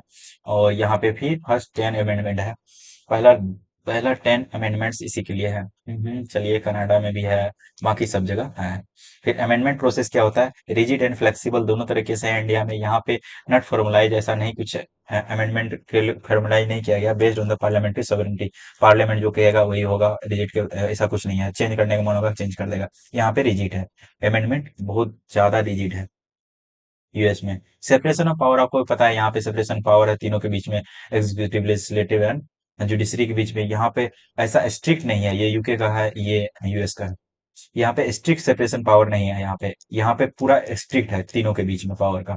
फिर जुडिशियल रिव्यू का अगर बात करें, तो यहाँ पे है, जो तो हम लिए हैं यूएस से, तो यहाँ भी होगा। यहाँ पे judicial review, no formal judicial review, क्योंकि आपको पता है यहाँ पार्लियामेंट सबसे ऊपर रहता है। Government of system of government अगर बात करें, तो यहाँ पे पार्लियामेंट्री सिस्टम है, और यहाँ पे फेडरल है, ये यूएस का। तो यहाँ पे यूके में ये पार्लियामेंट्री है, तो हम लिए हैं। हेड ऑफ द स्टेट यहाँ पे मोनार्कियल चलता है यूएस यूके में। यहाँ पे प्रेसिडेंट होता है, यहाँ पे head of the state president होता है, जो सेरिमोनियल रोल होता है, लेकिन यहाँ पे एग्जीक्यूटिव रोल होता है। यहाँ पे मतलब मेन हेड हुआ प्रेसिडेंट ही। पार्टी सिस्टम का बात करें, तो यहाँ मल्टी पार्टी सिस्टम अपना इंडिया में चलता है, यूएस में। यूएस और यूके दोनों जगह दो पार्टी सिस्टम चलता है। यहाँ लेबर पार्टी चलता है, और एक और पार्टी है लेबर चलता है। और यहाँ पे डेमोक्रेटिक और रिपब्लिक चलता है, लेबर और क्या होता है, एक और जो होता है कॉमन्स, लेबर पार्टी और क्या होता है एक, दो पार्टी चलता है वहां पे। इमरजेंसी पावर क्या होता है, इमरजेंसी पावर जो होता है, president can declare national emergency. Emergency power है, इमरजेंसी नहीं। अब यहाँ प्रेसिडेंट डिक्लेयर कर सकता है, यहाँ पर government can declare state emergency. यहाँ गवर्नमेंट कर सकता है, यहाँ पे प्रेसिडेंट कर सकता है इमरजेंसी। यहाँ ऑफिशियल लैंग्वेज यहाँ पर हिंदी इंग्लिश है, यूके में इंग्लिश है। Not official language eight federal level पे कोई यहाँ पे नहीं है। तो पूरा पूरा वीडियो खत्म हो गया, मतलब चैप्टर। और यहाँ पे हमारा 43 मिनट हुआ है, मतलब हमारे पास टाइम है किसके लिए गाइस, रिवीजन के लिए। रिवीजन के लिए गाइस, तो रिवीजन आज कैसे करेंगे, तो जल्दी देखेंगे। पार्ट नंबर 3, मतलब 3 चैप्टर, तीसरा चैप्टर आ जा भाई, देख कितना बड़ा है तीसरा चैप्टर। हाँ, तो रिवीजन का मतलब होता है रिवीजन को कैसे कराएंगे, देखिए अभी। लेंदी संविधान है, क्यों? 300 आर्टिकल 345 है, 8 शेड्यूल है, 22 पार्ट है, अभी तो ये है 12 शेड्यूल है। साइज जो है क्यों है, क्योंकि डाइवर्स है। सोर्स कहाँ से लिया गया है, सब आर्टिकल मतलब गवर्नमेंट ऑफ इंडिया 1935 से बहुत ज्यादा सोर्स लिए गए हैं। स्ट्रक्चरल पार्ट का अगर बात करें, तो ये है 1935 का। फिलोसफिकल यूएस झाड़ता है, पॉलिटिकल ब्रिटिश आयरिश लिया गया है, आयरिश से भी फिलोसफिकल है, याद रखिएगा। फेडरल सिस्टम विथ यूनिटरी बायस क्या है, ये यूनिटरी फीचर और फेडरल फीचर ये दिया गया। रिजिडिटी और फ्लेक्सिबिलिटी अपन कम संविधान जानते हैं। वेस्ट मिनिस्टर मॉडल कहाँ से लिया गया, तो अपन जानते हैं यूएस यूके से लिया गया है। सिंथेसिस और parliamentary sovereignty and judicial supremacy होता है। पार्लियामेंट्री सुपरिटेंडेंटी कहाँ पे होता है, ये यूके में है, जुडिशियल सुप्रीमेसी यूएसए में है। हो गया, इंटी थोड़ा और बड़ा कर देगा। बस पेन नहीं फंसना चाहिए तो अच्छा लगेगा। नहीं फंसेगा, मेरा उम्मीद है नहीं फंसेगा। इंटीग्रेटेड एंड इंडिपेंडेंट जुडिशरी जो है ये है सुप्रीम कोर्ट का एपेक्स होता है। और क्या होता है, यहाँ रहने दीजिए। फंडामेंटल राइट का बात करें तो ये पॉलिटिकल डेमोक्रेसी एस्टेब्लिश करता है, और ये फिर अपना संविधान में छह है। कहाँ से कहाँ है? राइट टू इक्वलिटी है 14 से 18 तक। फ्रीडम है। कल का क्वेश्चन मुझे याद आ रहा है गाइज। गाइज क्या है, देखो क्या था, चिल्ड्रेन का जो वो था 23-24 का हम पूछे था ना आपको, 23 और 24 में, 23 और 24 में पूछे थे कुछ, कुछ याद आ रहा है क्या? हाँ भाई, तो आपको पूछे थे 23 में क्या है और 24 में क्या है। आपको याद रखना है, यहाँ पे है बंधुआ। यहाँ तीन शब्द है बंधुआ। और यहाँ पे याद रखिए 24 में है वो कारखाना। हाँ बोलिएगा क्यों लिखा है ये दोनों तरफ? ये चार आ रहा है, चार का मतलब कारखाना। एक दो तीन चार, 4 लेटर। बंधुआ 3 लेटर, 3 लेटर। क्या मतलब हुआ इसका सर जी, समझे नहीं? हाँ समझाता हूँ। बंधुआ का मतलब हुआ कि बंधुआ मजदूर इसमें दिया गया है, जो कि बंधुआ मजदूरी कराता है पूरे दिन वो। उसको रोकना है। 23 में ये है।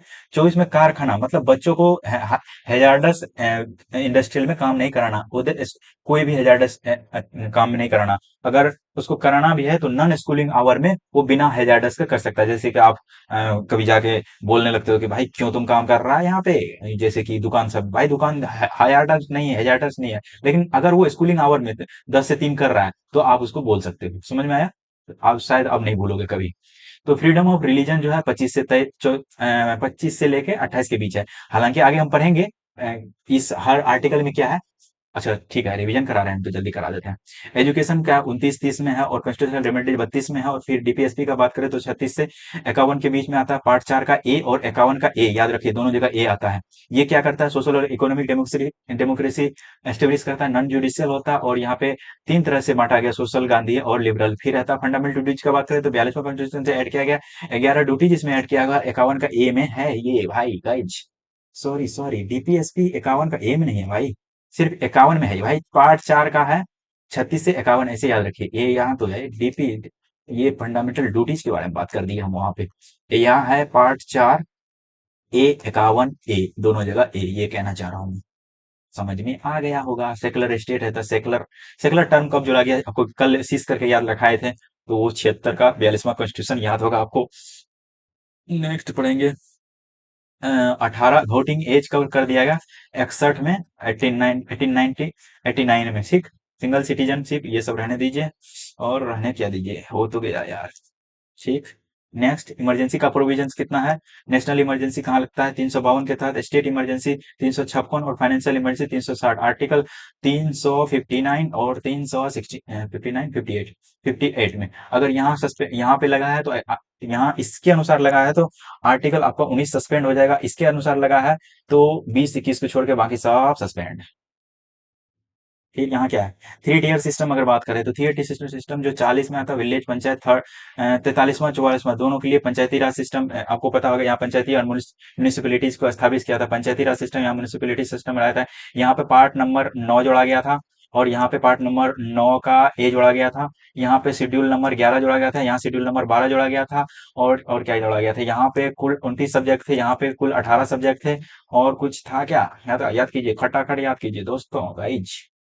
और कुछ था क्या? हाँ, पीवी नरसिम्हा राव थे यहाँ पे पीएम, और कुछ है तो रहने दीजिए। कोऑपरेटिव सोसाइटी की बात करें, कोऑपरेटिव भाई क्या कोऑपरेटिव करना है? 2011 का वर्ल्ड कप में जो है 97 रन मारे थे, कौन? अपना गौतम गंभीर, इसलिए तो कोऑपरेटिव हुआ था, उसका कोऑपरेट से ही हम लोग जीते थे।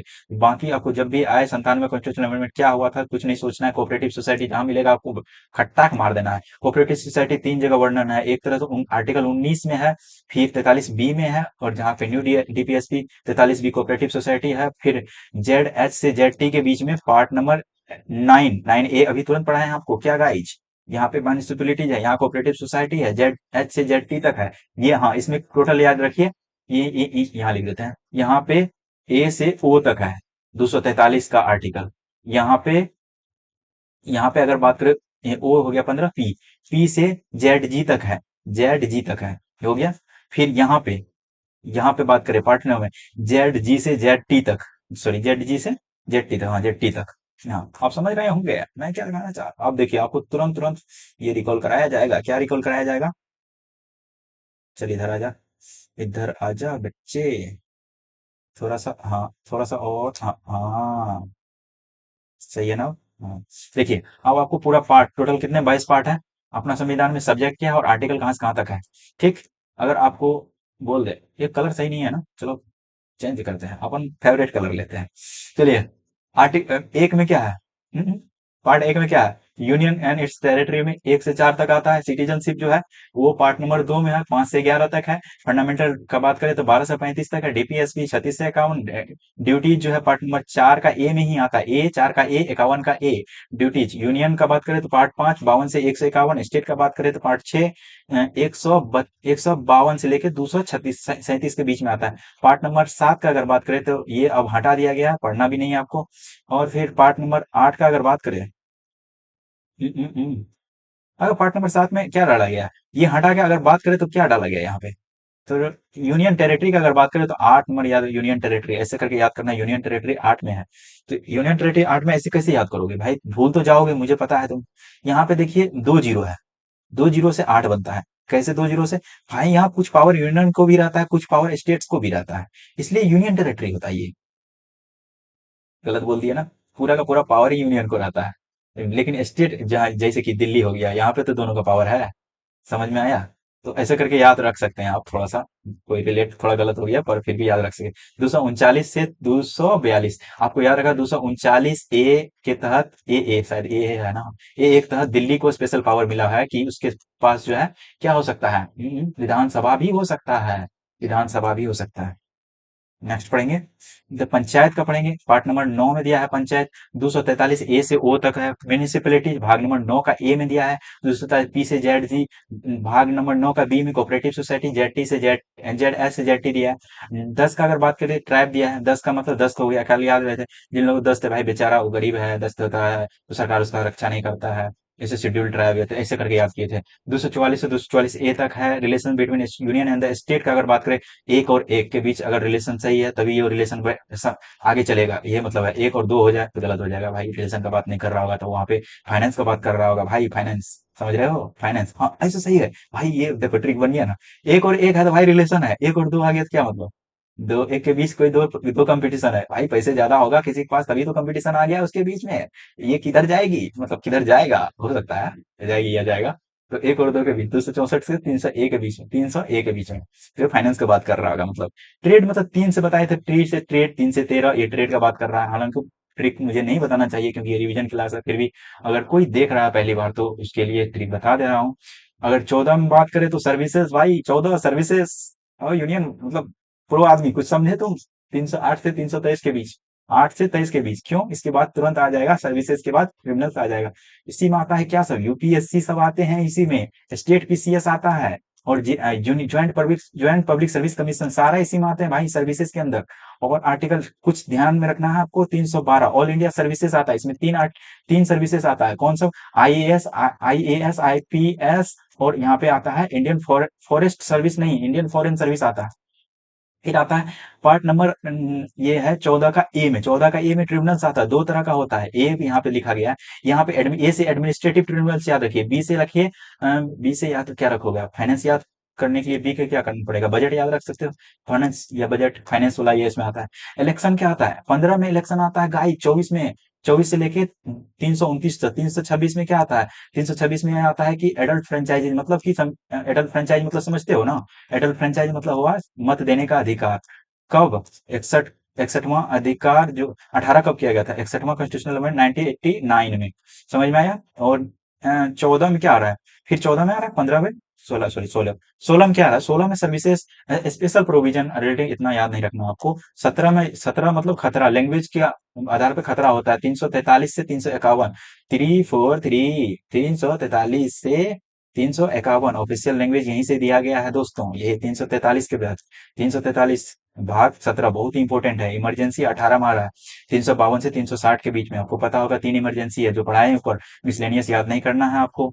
फिर पार्ट नंबर 20 में आता है, बीच में क्या अमेंडमेंट आता है भाई, 20 में, अमेंडमेंट 20 में आता है, 368 एक ही आर्टिकल है। 21 में टेम्पोररी है, जहाँ पे 370 हटाए गए थे हम। 22 में क्या आ रहा है, 22 में सो टाइटल कमिटमेंट हिंदी में ये सब आ रहा है भाई, फालतू चीज है। जो फर्स्ट शेड्यूल, तो आपको जैसे कि ट्रिक्स याद है, टीयर्स ऑफ ओल्फियम ये करता है, टी से टेरिटरी आ जाता है, यूनियन टेरिटरी, ये वाला आ गया, और आर्टिकल भी है ना, थोड़ा सा और छोटा करना पड़ेगा क्या? चलो ठीक है, कोई नहीं, कर लेते हैं।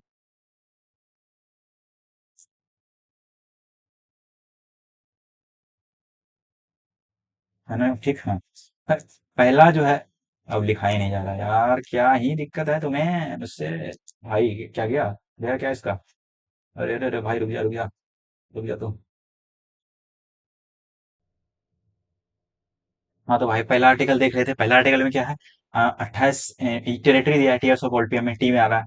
28 स्टेट और 8 यूनियन टेरिटरी दिया है, 104 के बीच में सेकंड शेड्यूल टी ई है। तो यहाँ पे क्या है, एमोलमेंट्स है, एमोलमेंट्स दिया गया है। बस इसको याद रखना है कि यहाँ किसका एमोलमेंट्स नहीं दिया गया। तुम भत्ते की बात किसकी नहीं कर सकते भाई? तुम प्रेसिडेंट का कर सकते हो यार, इतना बड़ा आदमी तो तुम हुए नहीं हो। वाइस प्रेसिडेंट का कर सकते हो, इतना भी बड़ा आदमी एजी का कर सकते हो, बस इतना ही याद रखना है। ये तीनों को भत्ते की बात नहीं किया जाएगा, हाँ जज सुप्रीम कोर्ट का है। ये तीनों के भत्ते की बात यहाँ नहीं किया जाएगा, बाकी सबका भत्ते की बात यहाँ पे है भाई, सीधी सी बात है। उल्टा तो नहीं बोल दिए कहीं? एमोलमेंट्स, प्रेसिडेंट है भाई, और वाइस प्रेसिडेंट भी है।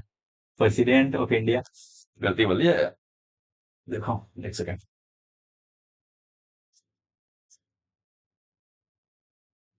देखो भत्ते की बात है, भत्ते छोटी की बात है छोटी। भाई भत्ते तुम किसका जो है, यहाँ पे भत्ते का बात ज्यादा इंपॉर्टेंस नहीं है। भाई पीएम के भत्ते, काउंसिल ऑफ मिनिस्टर्स के भत्ते, सीएम के भत्ते, काउंसिल ऑफ मिनिस्टर्स सीएम के भत्ते, या फिर एजी के भत्ते, इतना भी ज्यादा ये इंपॉर्टेंट नहीं कि इसका भत्ते यहाँ डिस्कस किया जाए। बाकी सारे किसी का भत्ता नहीं रोकना चाहिए, ऐसे करके याद रखिए। समझा? जैसे कि प्रेसिडेंट का भत्ता तुम रोक सकते हो क्या? नहीं रोक सकते हो। तुम लोकसभा स्पीकर ये सब का भत्ता तुम नहीं रोक सकते हो। राज्यसभा स्पीकर, समझ रहे हो ना, डिप्टी स्पीकर कौन हो जाता है? स्पीकर भाई, वाइस प्रेसिडेंट हो जाता है। ये सब के भत्ते, या फिर अटॉर्नी जनरल का भत्ता तो रोक सकते हो, लेकिन सीएजी का भत्ता ये तो रोक सकते हो क्या?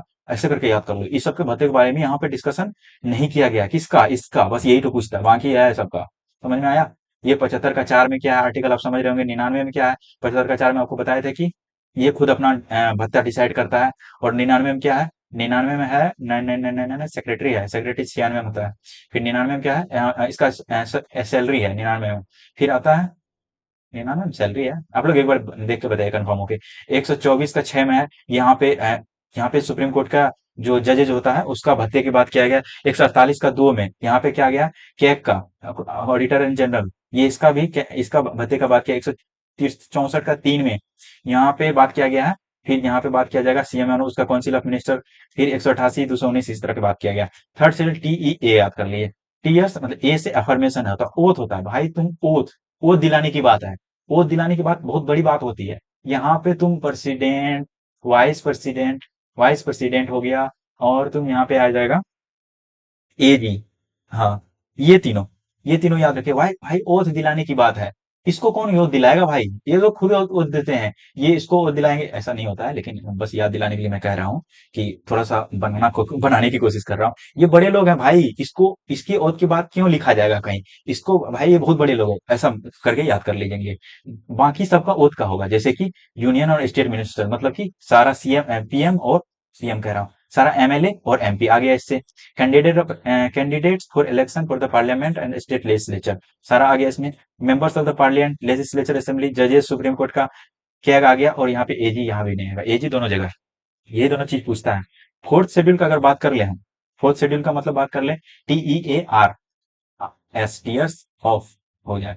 आर का मतलब क्या हो जाता है? राज्यसभा। राज्यसभा में सीट कैसे बंटवारा होगा, ये चीज दिया गया आर्टिकल 4 का 1 और 80 का 2। 80 में बताया था आपको, राज्यसभा के बारे में दिया गया। 5 में क्या है? एस मतलब शेड्यूल कास्ट, या शेड्यूल एरिया बोल लीजिए, सर्टेन शेड्यूल एरिया है।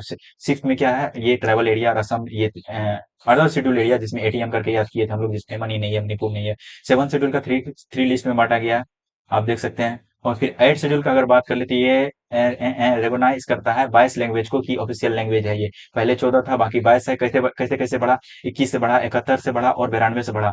और 92 से बढ़ा था क्या, नहीं, हाँ, बड़ा 96 से सिर्फ नाम चेंज किया गया था, ओडिया कर दिया गया था, ओडिया की जगह। ठीक, और 61 में क्या गया था? सिर्फ सिंधी जोड़ा गया था। 71 में नमक कानून आया, तो ऐसा समझ लीजिए, न न म क मतलब न न इधर है, नेपाली म क ऐसे करके, नेपाली मणिपुरी कंकनी। 92 में मीडिएशन करके याद रखे, बोडो संथाली, बोडो डोंगरी मैथिली संथाली ऐसे करके याद रखे, 92 वाला। 2003 का, 2003 में याद रखिएगा, मैथिली में आ रहा है ध्यान से। 92, 2003। और क्या था, हाँ, 96 में 11 जो है सिर्फ ओडिया ओडिया किया गया था। नाइन्थ शेड्यूल क्या है भाई? नाइन्थ शेड्यूल जोड़ा गया था भाई, कब? नाइन्थ शेड्यूल में पहले तो ये इसमें पहले जोड़ा गया था जब शुरू शुरू में तो इसमें एक नाइन्थ शेड्यूल ऐसा था कि जिसमें लैंड रिफॉर्म्स के सारे रूल इसमें रख दिए गए थे और बोल दिया था कि इसमें जो है कोई भी जुडिशियल रिव्यू का बात नहीं आएगा, इसका मामला कोर्ट में नहीं जाएगा। यही सब था पहला अमेंडमेंट करके नेहरू जी सारा लैंड मतलब लैंड ओनर का जमीन छीनने के लिए और बाकी गरीबों को बांटने के लिए ये सब कांड किए थे। और हाँ, फिर जो है ओपन ये कहलो केस आया था, जिसमें ये बोला था कि अब से नाइन्थ अमेंडमेंट या फिर नाइन्थ शेड्यूल में जो चीजें होगी या फिर जो चीजें रखी है, कब से 24 अप्रैल 1973 के बाद का जो भी केस इसमें जाएगा, उस पे जुडिशियल रिव्यू हो सकता है सुप्रीम कोर्ट के द्वारा। क्यों क्या आ गया था? क्योंकि यहीं पे से क्यों ये डेट क्यों तय किया गया था? क्योंकि यही डेट था क्या किसके लिए? केशवानंतर भारती केस। तभी केशवानंतर भारती केबीसी केस आता है, क्योंकि इसी केस में बेसिक स्ट्रक्चर निकल के आया था। तो बेसिक स्ट्रक्चर जब से चालू होगा तभी तो बोलेगा ये बेसिक स्ट्रक्चर है। क्या क्या बेसिक स्ट्रक्चर है भाई? Judicial review. 10th शेड्यूल की बात करें, दल बदल कानून। पहले 10th शेड्यूल जोड़ा गया था, 35वां अमेंडमेंट जब हुआ था, सिक्किम को हम एसोसिएटेड स्टेट का दर्जा किए थे, सिक्किम को स्टेट से दर्जा दिलाए थे, और फिर भी 10th शेड्यूल जोड़े थे। 10th शेड्यूल में फिर उसको जोड़ करके हम उसमें 10th शेड्यूल में रख दिए थे और इसका नाम दे दिए थे कि एसोसिएट स्टेट। लेकिन बाद में जब 35वां कॉन्स्टिट्यूशन, 35-36 था ना, 34-35 था, बड़ा कंफ्यूजन होता है यार, 36 होगा, 35-36 था। तो 36 में जो है फिर इसको फुल फ्लेज जब स्टेट बना दिए तो फिर 10th को हटा दिए। लेकिन जब राजीव गांधी फिर से आए तो फिर से नहीं आए, एक ही बार आए थे। राजीव गांधी जब आए तो उसने देखा कि एंटी डिफेक्शन, काफी डिफेक्शन हो रहा है उसके पार्टी के खिलाफ, तो उसने फिर एंटी डिफेक्शन लॉ लाया और 52वां कॉन्स्टिट्यूशनल अमेंडमेंट 85 में किया और सारा कानून बना करके 10th शेड्यूल जोड़ा और बोल दिया, इसको कानून को 10th शेड्यूल में धर दिया और बोला कि भाई अगर तुम कुछ किए इधर उधर तो ठोके जाओगे। फिर 2001 में आता है क्या? 2001 में क्या आता है? एक में और कानून आता है एक, जिसमें कि मर्जर वाला चीज इसमें रखा गया था। 11th शेड्यूल का बात करें तो 11th शेड्यूल 73वां और ये 74वां, दोनों याद रखिए। 73 और 74। 73 में वही वाला 29 सिस्टम, 18 पॉलिटिकल सिस्टम, ये दोनों जोड़ा गया था। कितनी बार बोले हैं हम आपको। और ये, हाँ, ये याद रखिए कि प्रेफरेंस किसका है, ऊपर से नीचे से ये चार चिकरी चौकड़ी याद कर लीजिए आप। पहले प्रेसिडेंट आएगा, फिर वाइस प्रेसिडेंट आएगा, प्राइम मिनिस्टर और गवर्नर आएगा, ये चार चौकड़ी याद हो गया। अब नीचे आइए, फॉर्मर प्रेसिडेंट और डिप्टी प्राइम मिनिस्टर आएगा, याद हो गया। उसके बाद आएगा कैबिनेट का मिनिस्टर आएगा और फिर भारत रत्न आएगा, जो भारत रत्न जो सम्मानित है, सचिन तेंदुलकर 7वां नंबर पे आएगा। ऐसे करके याद रख लीजिए, 7 का ए में आएगा। कैबिनेट मिनिस्टर आएगा, ठीक है। इसके बाद नीचे बहुत सारा पद है, उतना आपको नहीं देखना है। आर्टिकल 368 है, amendment of the constitution. Article 368 20वां पार्ट में आर्टिकल 368 दिया गया है, सबको पता है भाई। तो इसमें दिया क्या गया है? हाँ, केशवानंद भारती बेसिक स्ट्रक्चर के बारे में दिया गया होगा। दो जगह दो बार चेंजेज हुआ, किसमें? 368 में। एक बार 24 में हुआ था, एक बार 42 में हुआ था। आपको तुरंत याद करना है कि किसमें क्या हुआ था, बात तो कितना बार हम बोल दिए हैं। साउथ अफ्रीका में जो है साउथ अफ्रीका से लिया गया, ये चीज कहना चाह रहा है, और खास कुछ दिया नहीं है।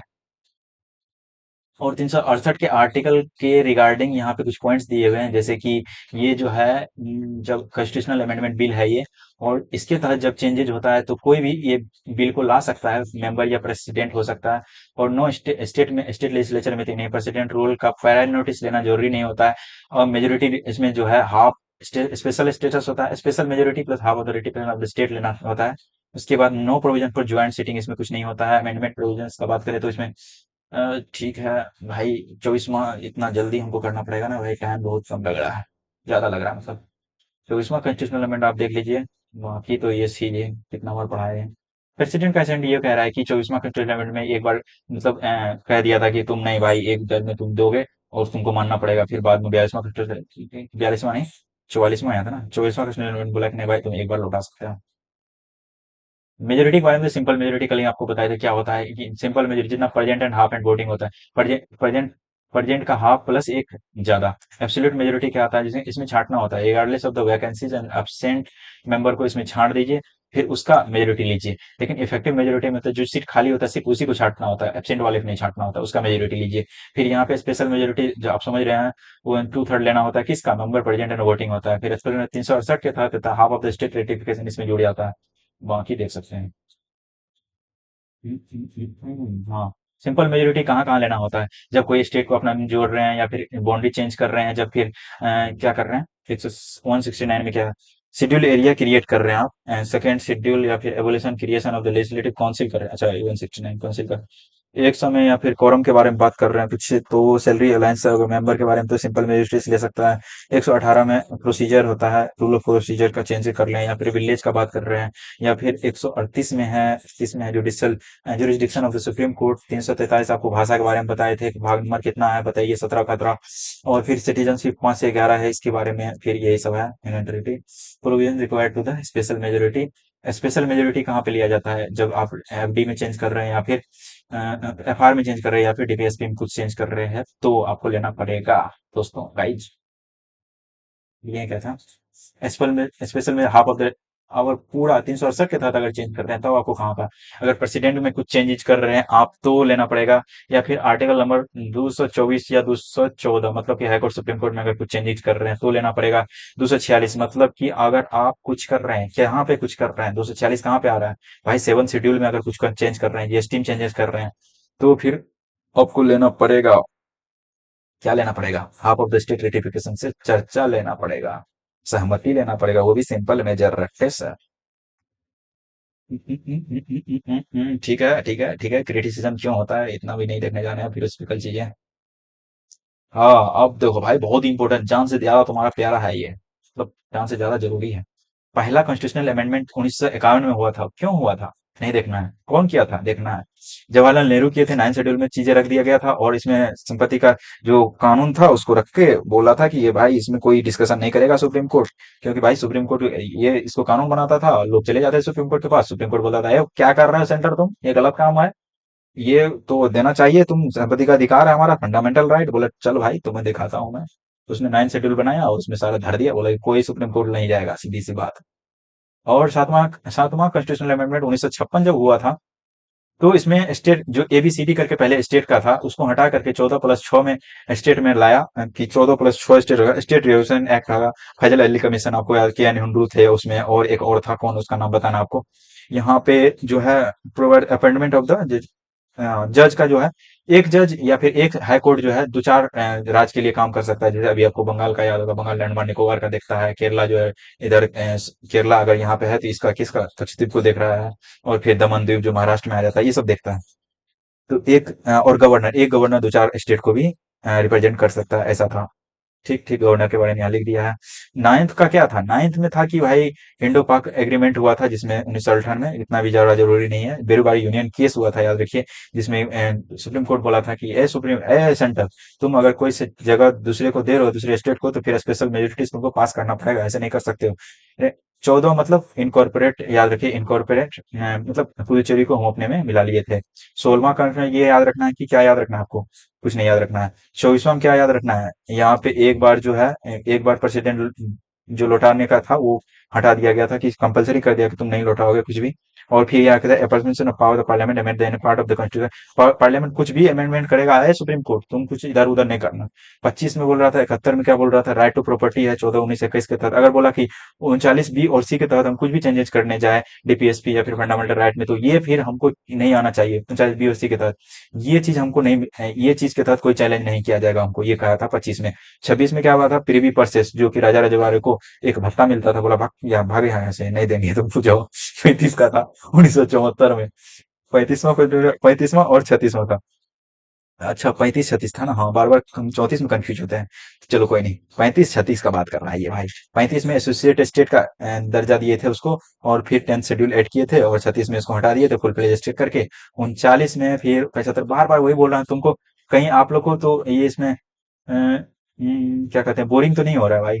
बोरिंग हो रहा है तो फिर भी बोरिंग सही है भाई, जरूरी है। 42वां क्वेश्चन 1976 का बात कर रहे हैं, तो ये 3 न्यू वर्ड डाले थे सीज करके, और फिर यहाँ पे फंडामेंटल ड्यूटी ऐड किए थे, और फिर क्या कहते हैं, और क्या किए थे, डायरेक्टरी प्रिंसिपल जो कि 39 में आ रहा है, और ये, हाँ 4 चीज ऐड किए थे, ये जरूरी देखना है भाई।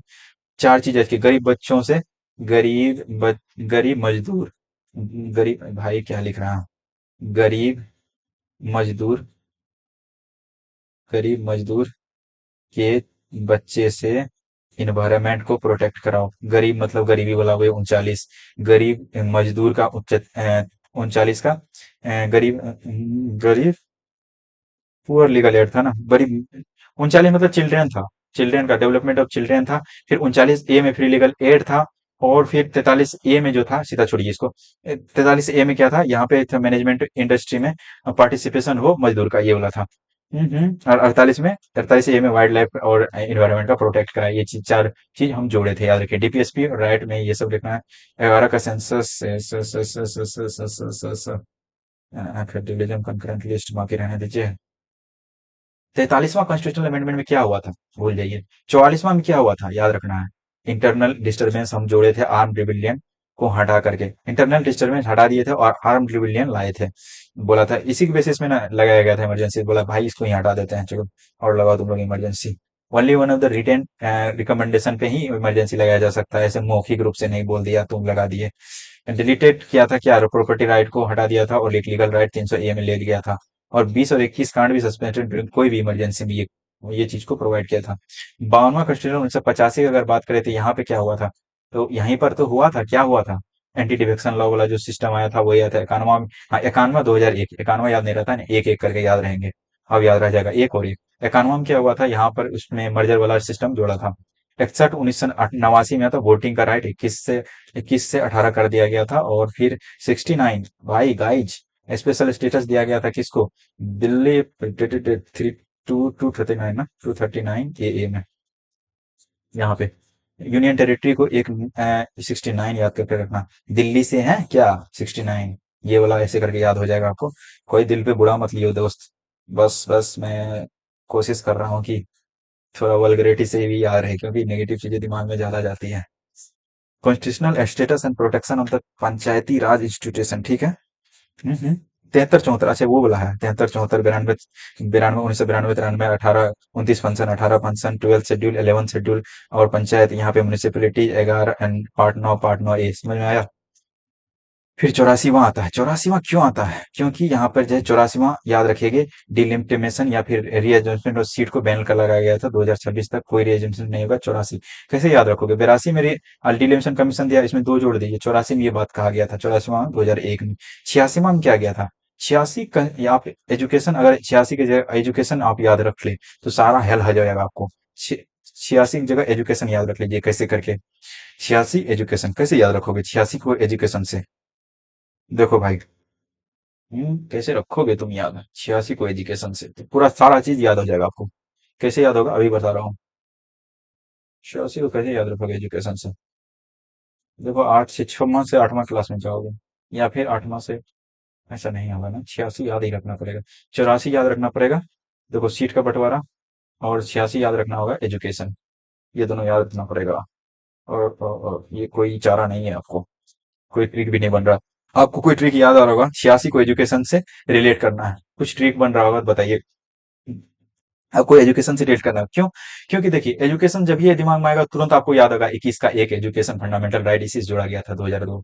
फिर आपको एजुकेशन याद रहेगा तो आपको चेंज करना पड़ेगा, आर्टिकल 45 में सब्जेक्ट मैटर चेंज किया गया था, और सब्जेक्ट मैटर क्या था, एजुकेशन से रिलेटेड। कि यहाँ से आपका डीपीएसपी में कर दिया था 0 से 6 जो आंगनबाड़ी चलता है, और यहाँ पे 6 से 14 तक कर दिया गया था।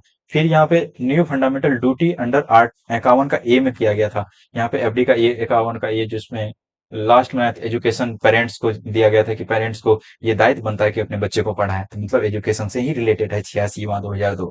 मैंने हैंस प्रूव्ड दोस्त, हैंस प्रूव्ड कर दिए ना। छिया 89वां 2003, 89वां 2003 क्या हुआ था, नेशनल कमीशन, देखो 89वां 2003 ऐसे आपको याद करना है, कैसे याद करना है। तो एनसीबीसी, नहीं एनसीएससी और एनसीएससी और एनसीएसटी, ये दो चीज को फॉरगेट किया था, इसको रखा गया 338 ए में, ये 338 नहीं था, यहाँ रखा गया 338 ए में।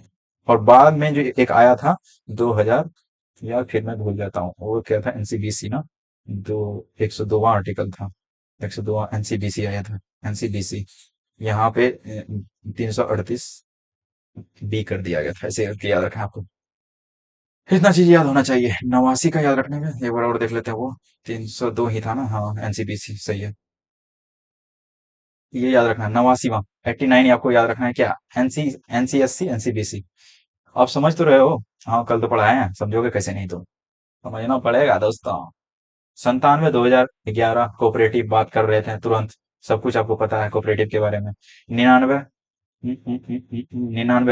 वही जो नेशनल जुडिशियल अपॉइंटमेंट कमेटी लाया था, उसको सुप्रीम कोर्ट बोला था नहीं भाई नहीं चलेगा, दत्तू है, दत्तू जी थे वहां पे, बोला था नहीं भाई कॉलेजियम सिस्टम रिपेयर करो फिर से। 100 में कुछ बाउंड्री देंगे, कुछ लेंगे, लेन देन की बात होगा 100 में। 101 में क्या होगा, भाई शुभ शुभ काम करो, जीएसटी 101 रुपया वाला। 1 जुलाई 117। फिर 102 में दो को दो से गुना किए थे, यार ना, दो को एनसीबीसी कर दिए थे, और इसको 338 का बी में रखे थे। और 103 ईडब्ल्यूएस किए थे, और 10% ऐसे करके याद रखना। और ये नन एससी एसटी और non non non non non non non non- और क्या था, नॉन ट्रेवल एरिया भी था शायद, हाँ। सिर्फ सिर्फ याद रखिए जनरल के लिए 10%। 104 में क्या किए थे, इसको आधा किए थे। अब आधा करोगे तो क्या याद आएगा, 102, फिर दो चीज आएगा। दो चीज क्या आएगा आपका, बताओ। एंग्लो इंडियन, जिसका जो दो सीट था कहाँ पे, कहाँ दो सीट था, आपको पता होगा दो सीट कहाँ पे था। 330, 332, 331, 333, ये दोनों एंग्लो इंडियन के लिए था। यहाँ पे लोकसभा था, यहाँ पे विधानसभा था, ये दोनों को हटा दिए गए थे। यहाँ पे दो सीट रिजर्व था, यहाँ पे एक सीट रिजर्व था। ये दोनों को बोले थे हट भाई। 105 में क्या बोले थे, गवर्नमेंट को ही बोले थे, भाई तुम 105 में बोले थे कि ए स्टेट गवर्नमेंट, ए यूटी, तुम जो है हाँ, तुम उस एरिया को छांट सकते हो जहाँ पे लोग जो है गरीब हैं एजुकेशनली या सोशली। तुम उस एरिया को छांट करके उसके लिए अलग कानून बना सकते हो। 106 में बोले थे 1/3 है महिला जी, हाँ अपना आपको हम सीट दे रहे हैं कहाँ पे, लोकसभा और विधानसभा में। सीधी सी बात है। बेसिक स्ट्रक्चर का इवोल्यूशन कैसे हुआ था, तो कल कल के लिए ये इवोल्यूशन वाला बात था। तो हम, तो इवोल्यूशन कैसे हुआ था, सीधी सी बात है। शंकरी प्रसाद केस आया था 1951, केस ही याद रखना है। शंकरी प्रसाद केस 1951 में हुआ था, जिसमें बोला था कि सुप्रीम कोर्ट, क्या बोला था सुप्रीम कोर्ट, की पार्लियामेंट अमेंड कर सकता है फंडामेंटल राइट को। फिर ये इतना चीज याद रखना, 51, ये याद रखिए केस, और राइट को अमेंड कर सकता है, याद रखिए। गोलकनाथ केस 1967 में आया था। पार्लियामेंट यहाँ पे क्या बोला था, पार्लियामेंट जो है यहाँ पे अमेंड कर सकता है, लेकिन हर कुछ अमेंड यहाँ नहीं कर सकता है फंडामेंटल राइट। एक तरह से बोला था कि सुप्रीम कोर्ट एब्रीज किया था कि नहीं भाई, हर कुछ तुम मतलब फंडामेंटल राइट छीन नहीं सकते हो, मतलब चेंज नहीं कर सकते फंडामेंटल राइट। गोलकनाथ केस में ये बोला था। फिर आता है केशवानंद भारती केस, और इसमें गोलकनाथ फैसले को उलट देता है। बोलता है तुम कर सकते हो चेंजेस, लेकिन बेसिक स्ट्रक्चर को छेड़छाड़ मत करना, ठीक।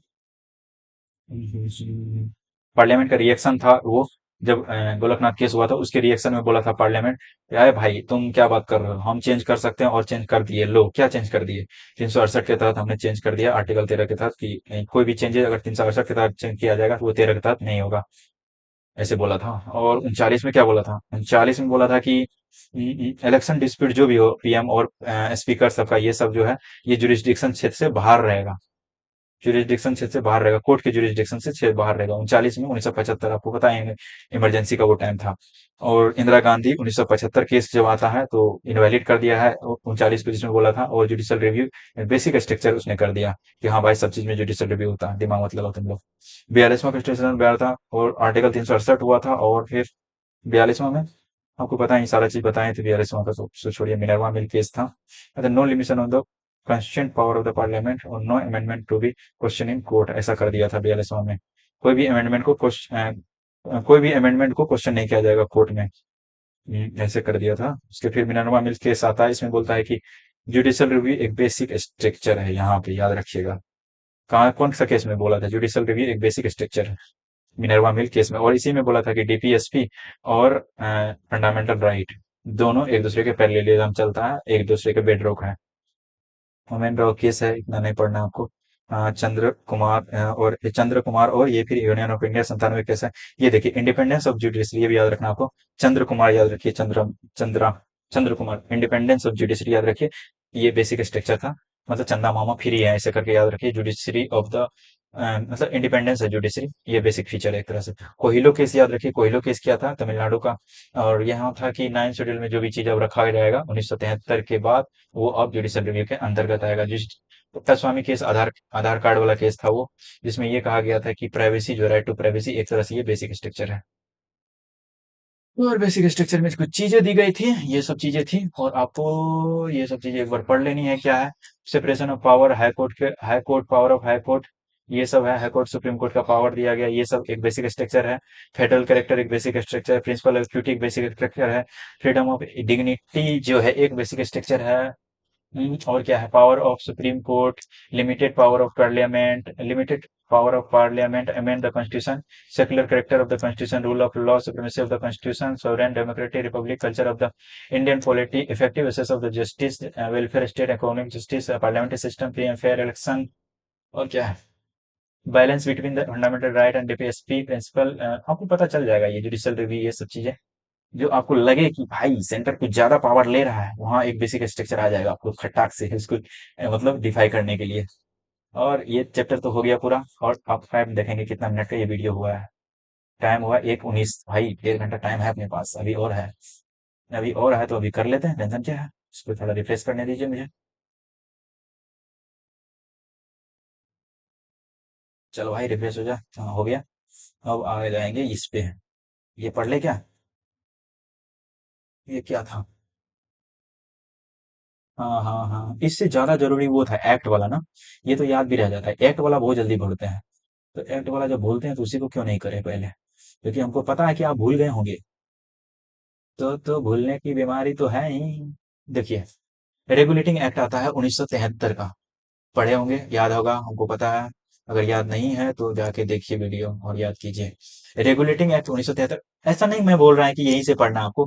कोई भी बुक उठाइए आप पॉलिटी का, यही चीज मिलेगा आपको, सीधी सी बात है। या फिर जो भी आप फॉलो कर रहे थे उसी को कीजिए और पढ़ लीजिए एक बार कि हाँ भाई कहाँ कहाँ दिया है, कहाँ कहाँ खत्म है।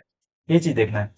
1773 वारेन हेस्टिंग्स का ये केस, जब गवर्नर जनरल थे उस टाइम में हुआ से क्या क्या सब हुआ था। ब्रिटिश कंट्रोल लेने लगा था ईस्ट इंडिया कंपनी से, ब्रिटिश पार्लियामेंट ये सब है, कंपनी का रूल ये सब है। और lord Warren Hasting, governor general तो लॉर्ड वारेन हेस्टिंग था यहाँ पे।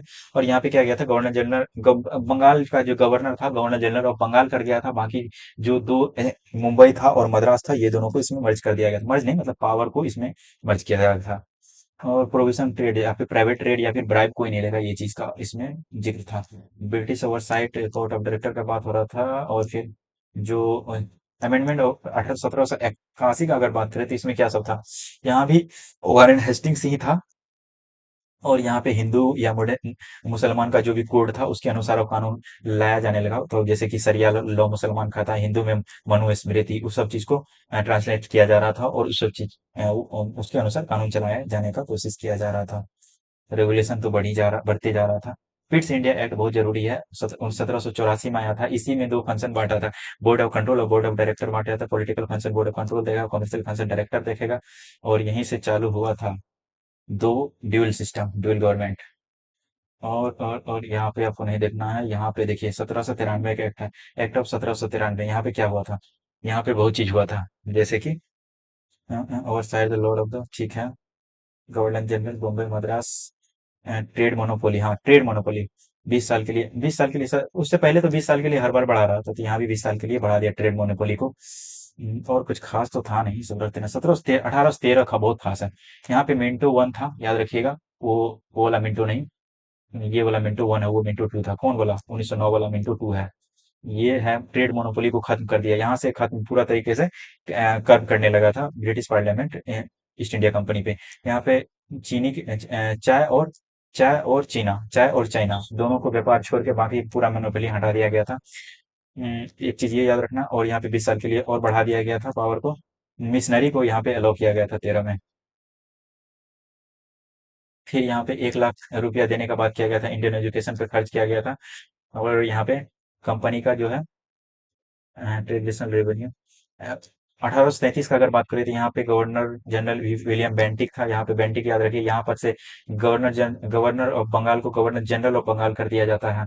और यहाँ वहां तो कर दिया था गवर्नर जनरल ऑफ बंगाल, यहाँ पे गवर्नर जनरल ऑफ इंडिया किया जाता है। पहला governor general of India lord William Bentinck, governor general of Bengal को गवर्नर जनरल ऑफ इंडिया कर दिया जाता है। पहला lord governor general of Bengal कौन बनता है, पहला गवर्नर जनरल ऑफ इंडिया कौन बनता है, लॉर्ड विलियम बेंटिक ही बनता है। फाइनल स्टेप टुवर्ड सेंट्रलाइजेशन के लिए एक बहुत अच्छा कदम था ये यहाँ पे। और यहाँ पे क्या था, कंपनी का मोनोपोली चाइना और चाय के साथ ये भी खत्म कर दिया गया था। एक चीज तो बता था वो भी छीन लिया उससे, बोला तुम सिर्फ एडमिनिस्ट्रेटिव फंक्शन करो, ट्रेड ब्रेक छोड़ दो। और यहाँ पे क्या गया, आपको एक चीज बता दिए हैं। ओपन कंपटीशन का प्रपोज किया गया था, यहाँ पे ओपन कंपटीशन हो सिविल सर्विसेज के लिए। कोर्ट ऑफ डायरेक्टर इसका मना ही किया गया था, मना किया था। और लॉ कमीशन यहाँ पे बैठा था और पहला लॉ कमीशन का अध्यक्ष मैकियावेली था। इसने बोला था डाउनवर्ड फिल्ट्रेशन थ्योरी लाओ, जैसे कि ऊपर वाला आदमी को पढ़ा दो, नीचे वाला आदमी अपने अंग्रेजी शिक्षा पढ़ लेगा। हालांकि उस चीज को हटा दिया गया था 1854 का वुड्स डिस्पेस एक्ट में। उस चीज को जब वो लॉर्ड विलियम कॉर्नवालिस था, हाँ, लॉर्ड कॉर्नवालिस था ना, हाँ, वो हटा दिया गया।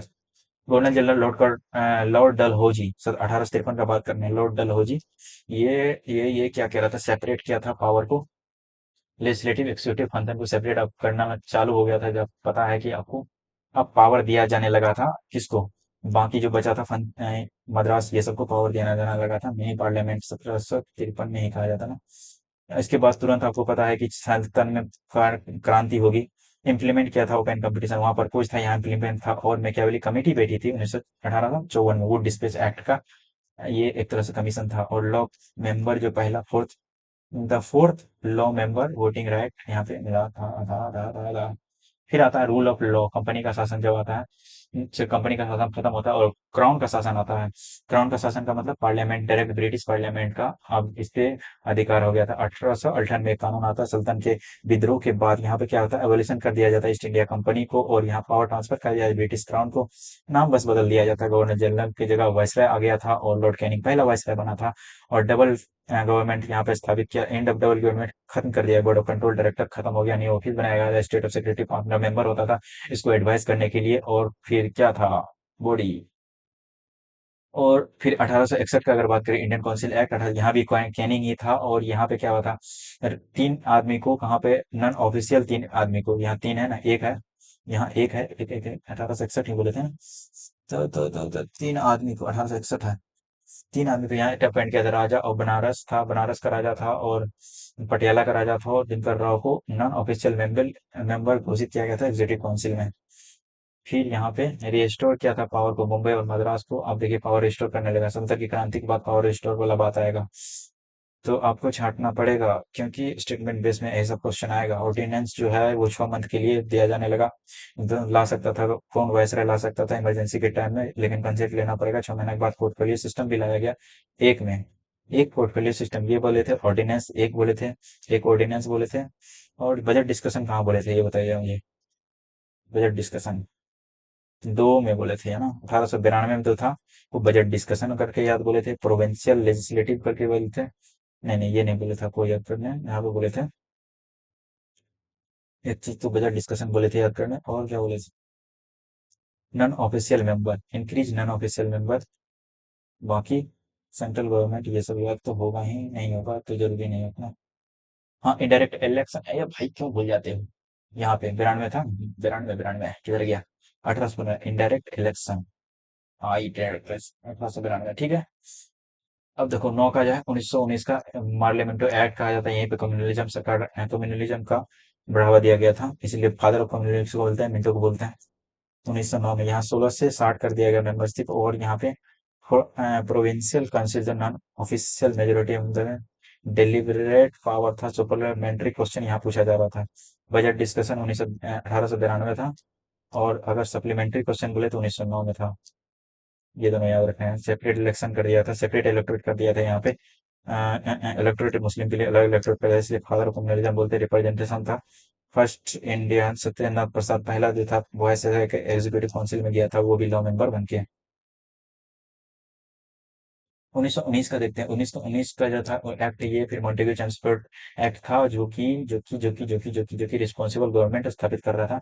हाँ, रिस्पॉन्सिबल गवर्नमेंट 1919 का कर रहा था, लेकिन इंट्रोड्यूस किया था। और उससे पहले जो था एक सुशासन वाला जो बोलते हैं, गुड गवर्नेंस, गुड गवर्नेंस कौन स्थापित कर रहा था, गुड गवर्नेंस 1858 का एक्ट कर रहा था।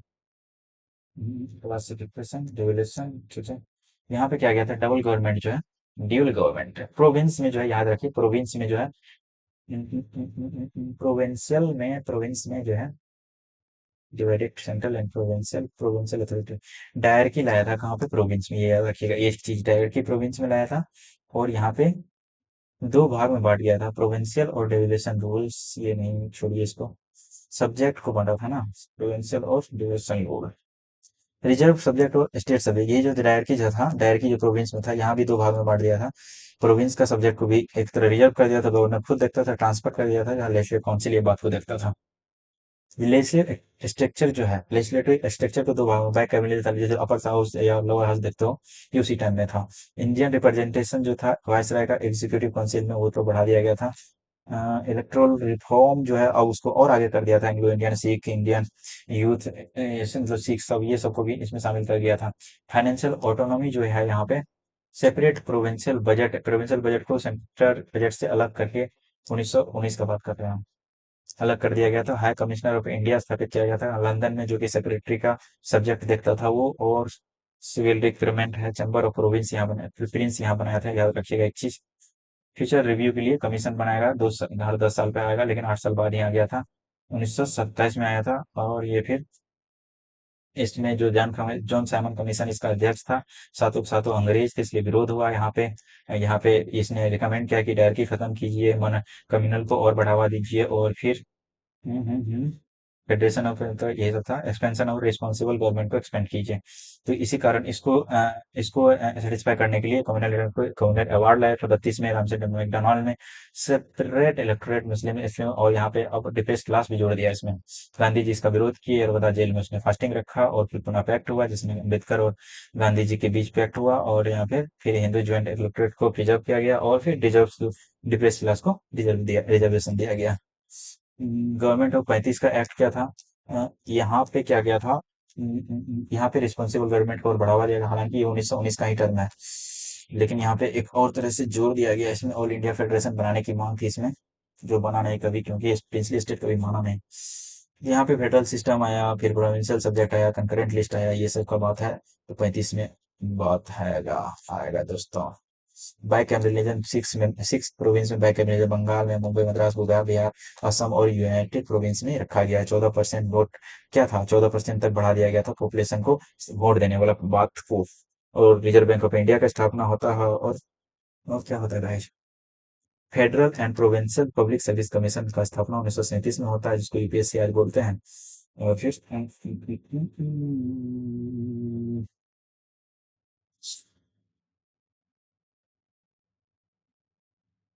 1926 में ये हुआ था ना, 1926 में ही यूपीएससी का स्थापना हुआ था। 1937 में ये स्टेट पीसीएस की बात कर रहा है, यहाँ पे 1937 में हुआ।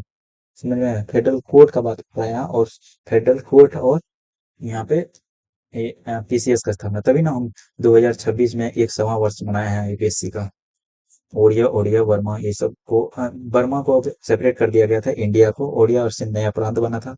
1935 का बात कर रहे हैं, फिर से बता दूं आपको, 1935। माइनॉरिटी इंटरेस्ट, फेडरल रेलवे, यहाँ पे रेलवे अथॉरिटी को जनरल अथॉरिटी से 47 का जो आता है, पार्टीशन एक्ट आता है, जॉन मतलब लॉर्ड माउंटबेटन लाता है, 3 जून को लाता है 47 में, जिसमें दोनों देश को एक डोमिनियन स्टेट का दर्जा देके अलग करना था, जब तक कि संविधान बन ना जाए। 15 अगस्त 1947 को डोमिनियन स्टेट दिया जाता है और अलग किया जाता है। ब्रिटिश कॉमनवेल्थ को इसमें विजिट कर दिया जाता है। और क्या किया जाता है, एबोलिश किया जाता है ऑफिस ऑफ द वाइसराय को, खत्म कर दिया जाता है। गवर्नर जनरल को फिर से अपॉइंट किया जाता है, और जब तक के लिए संविधान लागू ना हो जाए। इंडिया अपना जो गवर्नर जनरल माउंटबेटन को ही बनाता है। ब्रिटिश कंट्रोल सेक्रेटरी ऑफ पद को हटा दिया जाता है। Civil services leadership Mountbatten. बाकी तो अब ये देख लेते हैं जवाहरलाल नेहरू क्या बने थे, prime minister, external affairs of Commonwealth minister बना था पटेल जी। होम मिनिस्टर ब्रॉडकास्टिंग बने थे, और राजेंद्र प्रसाद फूले एग्रीकल्चर था। मोना अब्दुल कलाम एजुकेशन बने थे। मथाई जी जो है रेलवे का देख रहे थे, और चट्टी जी देख रहे थे फाइनेंस को। अम्बेडकर जी लॉ को, लेबर को। और बलदेव जी देख रहे थे बल को और डिफेंस को। अमृत हेल्थ है। और भाभा जी कॉमर्स देख रहे थे, भाभा भाभा भाभा कॉमर्स। अहमद किदवई ये कम्युनिकेशन देख रहे थे। Shyam Prasad Mukherjee industrial supply. और गडकरी जी क्या देख रहे थे, माइंड वर्क्स। इससे तो ये खत्म हो जाता है। तो हमने क्या किया इतना देर में, 1:33 हो गया। इसमें हमने रिवीजन भी किया और नया चैप्टर भी पढ़ा। बीच में एक चैप्टर बच गया, मैं कहूँ उम्मीद करूंगा कभी आपको पढ़ा दूं। और फिर क्या करूंगा आगे से, कल कल का चैप्टर देख लेते हैं क्या है कल का चैप्टर में। कल का चैप्टर अगर हो सके, जहां भी आप पढ़ते हो या भी पढ़ा है, उसको एक बार अगर देख के आ जाए। हालांकि फीचर हमने सारा खत्म कर दिया। कल से जो है अब एक एक करके टॉपिक आएगा, जैसे सिटीजनशिप, फंडामेंटल राइट, ये शायद आएगा। यहाँ पे हो गया था ना, इसमें से पढ़ लिया ना।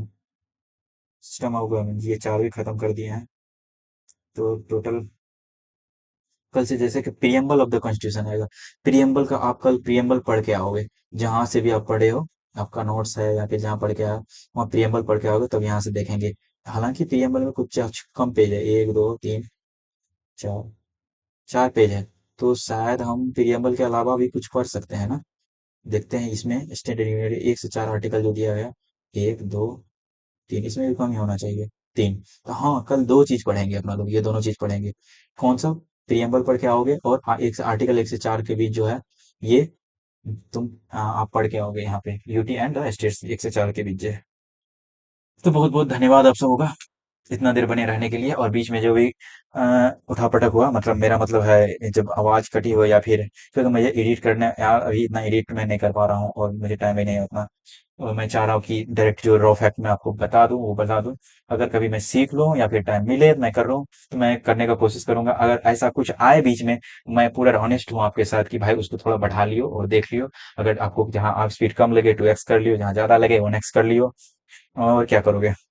और हाँ भाई, अगर तुम वीडियो मेरा देख रहे हो तो प्लीज भाई कमेंट छोड़ो यार।